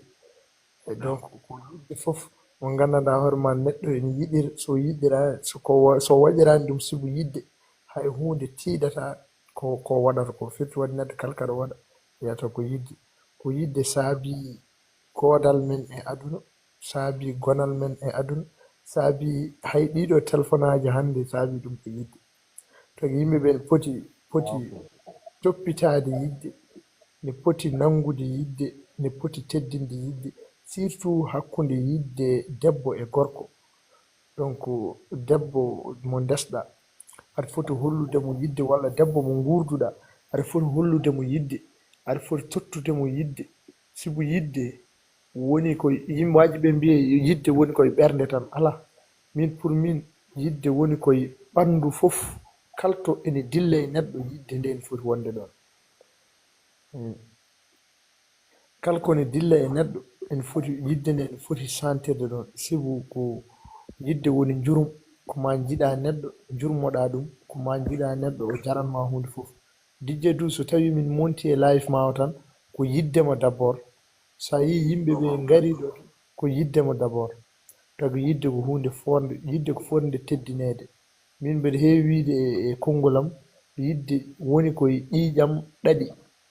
Ay ƴiƴam ɗaɗi qui permet la cœur de se battre. Woni battement du cœur mo nanata ɗo, la circulation sanguine se vient sur les veines. Donc ƴiƴam oɗon ɗam ɗon ƴiƴam woni ƴiƴam yidde. Woni ko ɓandu ndu fof tinata. Sibu sa yi giɗo ma ko ɓandu ma ndu fof moƴata weltare, moƴu weltare. Firti wadde ayi yidde woni koye ɓandu ndu fof. Tagi yidde ko hunde mawde mo yimɓe ɓe poti farnorade, potani wonde e ɗemgal. C'est tout ce que j'avais à dire. Yidde wona ɗemgal, yidde ko gollal, yidde ko tinde neɗɗo, yidde ko yiide neɗɗo, yidde ko yaadude neɗɗo, yidde ko wondude neɗɗo, caɗele mum, jam mum, bone mum, belamma mum e mettere mum fof gonda e mum. A weltanama. Donc mi salminima. Woni Thiamel Thiam joom gonga ha lakara. Merci beaucoup frère. Hammadi jofta ha ko ɓeyde walla Hammadi jofta gala walo noon. neɗɗo sanduɗo yidde woni an anda kam mamɗo pare wallahi minon ɗuma walla heedami addude mbiyam ko Hammadi jofta gala walo noon walla Hammadi jofta ha ko ruɓe. dijje du Hammadi sa naati galle mum ko goɗɗum. Hammadi sowona ko say vas-y continue bismillah. en tout cas mboɗo wawi wiide oye min hen ko heewi mais senen kaala yidde yidde mo kaalaten d' abord par ce que yidde nde kalden ko hakkude yidde debbo kalden hakkude yidde neɗɗo neɗɗo kalden hakkude yidde neɗɗo heewi koko sijanoɗo yidde mo kaalaten boy voix ma ne mi febde heedi voix ma o seeɗa voix mon febde eyi a nana mbimi senen kaala yidde il faut ko kaalen hol yidde mo kaalaten hakkunde yidde debbo e goɗɗo walla ko hakkunde yidde neɗɗo e neɗɗo hono mum walla hakkunde yidde neɗɗo e Allah par ce que yidde ne heewi façon ngaji te gilɗi fof yidde heddinde fof jiidani e yidde heddinde aɗa andi gila ɓamɗen débat o yimɓe nani yidde mais yidde fof ko yidde façon hakkude gorko e debbo ɗum woni mbaɗen fokkani de. Ok taw ko nden yidde kalden min kam nden yidde mi wonnani yidde a wonnani ɗum aɗa resi ha dañƴa sukaɓe na fawanki ɗon nden noon yidde ko yidde tan suwa quoi min ko nden yidde ko ɗum jaggirmi nden mi anda hen iɗa nandirɗa ɗum yidde hol Allah de mi haalan noon kono yidde hakkude toon kam mi anda ɓayde mboɗo mi heeɗita iyana Hammadi an to jiiɗa ko aɗa kole debbo ma aɗa waɗa vidéo ji aɗa waɗa ɗum ɗoji aɗa waɗa statut ji jamma e ñalaw wata ɗaccam mi yeeda mi anda e nden haydara ɗaccam mi yeeda ala iyan kay nden kala ganduɗo ma ɓuran wallahi bilal ñamata yidde wonde tan tawi mo goto ha bimi bone jam gandumi yidde wonde tan yidde wonde sirlu ko hakkunde neɗɗo e Allah yidde wonde fof mi anda d'accord wat tel fa womde tel tellinam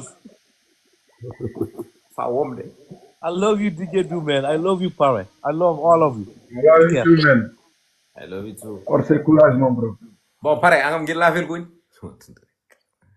Mais ko ndar ñal parfois mo mortan e balle fo mbori yumro ko afi mo ani rek wala ko afi après bada wara karka bare bada wara bawi ni so wala mi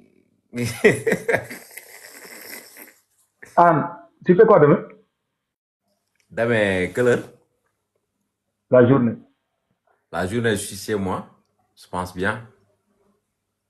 Je sais pas si j'aurai le temps de passer, sinon... Moi, il faut passer, quoi, parce que j'ai quelque chose à te dire. Hein. Non, c'est pour cela, c'est important. D'accord, donc il faut venir. On va échanger. Aux alentours de quelle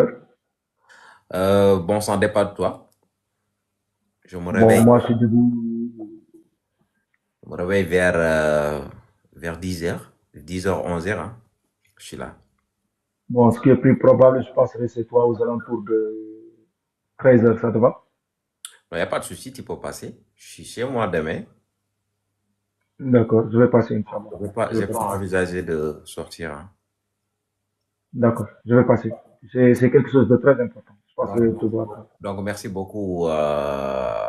mon ami. Avec bien des choses à toi, mon gars. Tu as tout fait, hein, parce que tu as laissé ton temps et tu es là en train de causer avec nous. Quoi. C'est pas facile. On est derrière toi, on te soutient 100%. C'est nous dans nous. Merci. Porte-toi bien, pareil. Bien. Bilal, salut moi aussi, mon frère. Respect. Bilal, mon ami. Bilal, après, il faut, mais il faut arrêter, Inch'Allah. Voilà. Vous êtes français. Non. Pareil, arrête de parler, vous dites français. Pareil, mais vous parlez de faire un français, quoi. Pareil, de français. Pareil, tout va parler. Bilal, après, je m'invite, Inch'Allah. Je m'invite à Kalnamil parcours, Kalnamil est aussi l'épouse du Cheikh. Voilà, parce que une surprise a gonde arde. Mirma est de surprise. Inch'Allah, ma aroy concernant le côté télépulaw. Quand on a on get got de ngana da horma aussi du potan wado de développer hawen coach. Non, mon ami, mon frère, hanki wenen kirdi à 3h, 4h du matin. Mina ma sabi e wodu de hawiska. Salmini madame, salmini dandangal wombe wonbe ha. Voilà, bandiraɓe musidɓe on calminama parce que ko débat tan wonno ko yidde te tawno yidde ko hettere tagade sora e fittadu kala aade ɓe mbi wonde ene tengtino ɗum ɗaɗɗe tati hen ɗangal ko ɗemgal hen ɗangal ko nawre jungo hen ɗangal ko teppere ne tawno mboɗo heewide so tawi puydam ronkama jeeɗo to tepamɗiɗo gilli mo yew yidde yiɗa ko mo yew yidde yiɗani gilli ne beeli ha datti jumri gilli ne dahmi ha ɓurti mumi wadde noon kala mbiyo wonde yidde wodani omo wawi wiide wonde o yiɗa walla omo wawi wiide wonde o heɓani fartange gilli kono gilli ko ɗo gonno ɗo ko ɗon tan goni dirani ɓosani ne tawno kala ne gilli natti wodde aduno gasata laaɓa ceerno ko heddi ko noon moni kala so tawi heeɓi giɗi mum woto ɗum négligé moni kala so heeɓi giɗi mum yo jaggi ɗum no fotiri moni kala so heeɓi giɗi mum yo wat hen fodde mboɗo heewi wiide wonde onon rewɓe ɓe son yiiɗi marde worɓe ɓe woto gone rewɓe yimɓe gone rewɓe jinneji ne tawno debbo jinne anda ko foti wadde waɗa anda ko foti ɗaccude ɗacca ɗum saabi wonde so tawi Allah rokkima fartange wawde heɓde debbo gilli debbo jinne so tawi certé mum tan sa renaki ko sacré d'amour heewi warde ma ɗum noon sikki ala ne tawno debbo ene foti hersude wiyede yo wat waɗa hersude wiyede yo ɗaccu ɗacca ne tawno so tawi wonde gorko rewe ma wimo wonde ya wat ya ɗaccu tan firti wonde ko an gonɗa ko yennude nehande mum yummare walla nehande mum babare nde ɗum noon c'est très important mbatten en hakkillaji men no fewi ne tawno debbo foof ne haɗo e nder galle babum ne foti ne heedi yi yummum tigi rigui ne woori e babum ni sa renaki sa yeehi wonde ko ɗum woni ko gollotoɗa ko ɗum saabi wonde so tawi a ƴeewi par exemple galleji kewɗi eɗen mbiya enen fulɓe wonɗo nokketen joygol wonɗo en nokkanta joygol ne tawno so tawi yumma moƴƴi bamma moƴƴi tan ene haasi goto foof yiɗata ko nokkude jeygol e nder oɗon galle woni ƴewde ɗon debbo kono galle fof ciberteɗo wonde ko galle hajuno hoyɓe ceɓe gudere ko gonga ni ɓiɗɗo atara arat lekki yoyrupitirade ko cati mum so tawi neɗɗo yawama o wawi wurde hawma e taw tigui ko yawa comme so wonti kanko tan kono so yawama tan yawra ko ɓesum makko walla debbo makko walla jinnaɓe makko walla ɓurɓe takkade mo e tarade mum donc non c'est très important ganden pamen teskoɗen wonde vraiment yidde ene waɗi ko namdi ne tawno yidde tan yidde ɓolde ɗum tagani yidde wonde yidde kono yidde lartoto yidde koye pratique o noon alay sago tigui rigui wona hakkude ma e on guiɗo ma ɗum noon hande en ji e nder oɗo saaha hewani guilli ɓuuri hewde ko tuuyo e muuyo tuuyo woni yidde mettude ko menno medde muuyo woni yidde medde ko meɗano medde ene saabo gorko rewa ma wima wonde ne yiɗma taw noon o meeɗa yidde ma o yiɗi andude koko kaddiɗa ɗum woni gueɗal ngal ene saabo gorko no wima wonde ne yiɗma wona e fenande mo cika wonde ko gonga e nder ɗum sa yeehi tawa wonde ko ndeɗon fenade woni ɗon gonga o meeɗa wonde ɗon ko haalata ko yettaki hay ɓerde par ce que haaɗi koye ɗemgal ɗum ene waɗe worɓe ɓe ɗon ene waɗi e rewɓe aussi hen sahaji ɓe kewi ko fijirde ɓerde mabɓe ne tawnoɓe cikkata wonde koɓe mbiyata bato dem bato koste ɓernde fof debbo fof biyowomo wonde bato dem bato koste andu wonde bato jaaɗo o meeɗano yidde ɗum te bato kostuɗo o jogorani yidde ɗum te bato garoyo aussi o yiɗata ɗum ne tawno so tawi worɓe ɓe fof poti e ɓernde ma tan andu wonde guilli goɗani ɗum saabi c'est très important hen sahaji wonko jiyata an gorko o andu wonde wona yidde seknorade ma ala ko ronkude mo andude wonde ɗo fayi ronkude mo andude ɗo hucci walla hakkille makko wonde ma ko ɗum saabi wonde o waɗiri no waɗiri ni ɗum il faut yimɓe ganda ɗon ko heddi ko noon ko foti haalede e gilli ko e ko foti jangtede e gilli ko ene heewi te kadi aussi so tawi yidde jakima tan andu wonde yimɓe dawani fodde ne tawno hakkillaji taga barde moɗa hayla hal wiya pour ɓe gari ƴetti ha heewi ɓe gari ƴetti seeɗa ɓe gari ƴettani hay batti mo yiɗumi yo ƴeppele jumu sima pour on puɗa ɗanade neɗɗo feroɗo gurɗo jiroɗe a maɗi yimɓe poti yimɓe potani ɗum saabi noon ne yimɓe potirani ni ko noon woni no hakkillaji ɗi jerodiri ɗum noon so tawi wonde yimɓe ɗiɗo gondi tan yo goto foof andu wonde exactement goɗɗo o ɗo foti wawde tolnade annene ganduɗa ɗo poɗɗa wawde tolnade makko kono noon rende gilli ina jeeya e wadde respecté gorko wadde respecté gorko noon wona ƴettade wona hudde wona ɗiɗo gueɗe par ce que so tawi wonde ko respect tan wonɗo keɓatono plaisir goto fof wono ko ƴettade yumum goɗɗo c'est vrai respect o ene waɗi ɗo haaɗi par ce que wonɗo gorko heɓdata hay debbo plaisir ɗon ko ƴettoji yummiraɓe dewra ɗum tuccette hay goto mettinta ɗum ko débat goɗɗo ɓe mi addoyi ɗum ɗon ɗum noon so tawi wonde respect ene haala exactement respect ne waɗi to foti haalde wona e dow daɗɗude e nder ɗum ɗuma par ce que kala respect gonno ɗon gasi ha laaɓi car kono noon respect biyeteɗo o e nder foti wadde andude wonde ngal ɗo gueɗal mi fotade wadde e nder ɗon tuma c'est très important aussi gandon ɗum paamon ɗum noon teskoɗon ɗum noon hay goto jangguinta on exactement ko jiɗɗen haalde ko hoɗum par ce que goto mon fof ko joom hakkille ene faama exactement ko haalnaga wadde noon respect o firti wonde ko so tawi aɗa foti yaade aɗa foti waynade mo waynomo ɗum woni gueɗal ngal so tawi aɗa foti wadde aɗa foti haalande mo haalanmo te so tawi a haalnimo wona tin ala ko pewjide e nder oɗon fannu woni gorko o woni debbo o no debbo fotiri waynade ni ko noon gorko fotiri waynade ne gorko fotiri waynade ni ko noon debbo fotiri waynade wadde noon respect o ko nder oɗon fannu tawete ɗum noon respect o ene jeeya ni wonde caggal makko yo ɓuuri wadde respect ne tawno wonen ko ma jiya gorko tan ne kollira respect so tawi gorko ala ɗon tan jomum kala ko wela ko ɗum woni ko waɗata fawdira en e sa faami yahaɗa wonta kumba wuppa bule en so wona o tan wona oga e sa faami ɗum fof sudde gorko e caggal mum ɗum jeeyaka e respect c'est parce que woni respect o ko haadde e jomum woni respect o ko andinde jomum exactement wonde ko an woni ko jinmi woni respect o ko mawninde jomum e yeeso fasɓe mum ɗum woni respect o woni gorko o woni debbo o donc nak c'est très important ganden ɗum paamen ɗum teskoden ɗum mbatten ɗum e hakkillaji men e feewi kono min ko hooram gandumi pour mi wurde e debbo sattan oɗon gandi ko tagi ɗum min personnellement pour mi wurde e debbo sattan oɗon gandi ko tagi ɗum somi yiɗi debbo jiɗenmi ko andude kala ko woni e dow majjum somi yiɗi debbo jiɗenmi ko fewjidde mum kala ko mboɗa eɓɓa somi yiɗi debbo aussi jiɗenmi exactement ko andude laawol mum ngol tracé ngam avenir mum uniquement pour yidde yewtidde mum so tawi fewani mi wi ɗum fewani ne tawno woni sehil ma ko gaccinowo mo jiɗɗa jagginomo ko gañƴa ne tawno ɓerde ko gañi jomum wonko ɓerde ma yinnanma tawna ko malatma taw koko manatma ko malatma ko e ko manatma ko so ari suba ko malatma ko gacca ko manatma ko ne tawno manore haadi koye adduno kono malu dusere ha lakara ɗum saabi hande sukaɓe hande jiiɗi ko wiyoɓe ɓe wonde mboɗo yinma mboɗo nawma discothèque mboɗo yinma mboɗo nawma soirée mboɗo yinma mboɗo nawma restaurant mboɗo yinma e nder oɗon tuma mboɗo invite ma e nder oɗon tuma ɗum fof ene jeeya e yidde kono wonko ɓuuri jojjude ɗum laabi temedere e nogas ko ɗum woni ko wurnata gilli tabitinde gilli ko ɗum woni ko watte négligé hande exactement ɗum noon bandiraɓe musidɓe on calminama on juurama so tawi ko tara hen ganda ko minen ɓe ganda haydara ganda sene jogori gandude haydara kono sikki ma gandu haydara tawno kala mo takke mon takkitta ko taw ala ko takke mum tawno wonɗo takkiɗo ɗon hawri ko takke mon so tawi wonko yuɓɓi hen ganda ko gueɗe goto mo sénare wodiri e tawno kalode miijo jombata o fuujo heewi ɗo welata kalɗo taw welani kiɗitti guiɗo mon sehil mon dijje du so tawi mboɗo yewtude mon mboɗo welto si ha saaha goɗɗo so Allah lawɗo ha jaabi onon fof arnoɓe ɗo henne ɓe on beltanama e mbaɗi kurtuji ɗi guila e wonnoɓe less ha e ngabbuɓe merci beaucoup ha subaka inchallah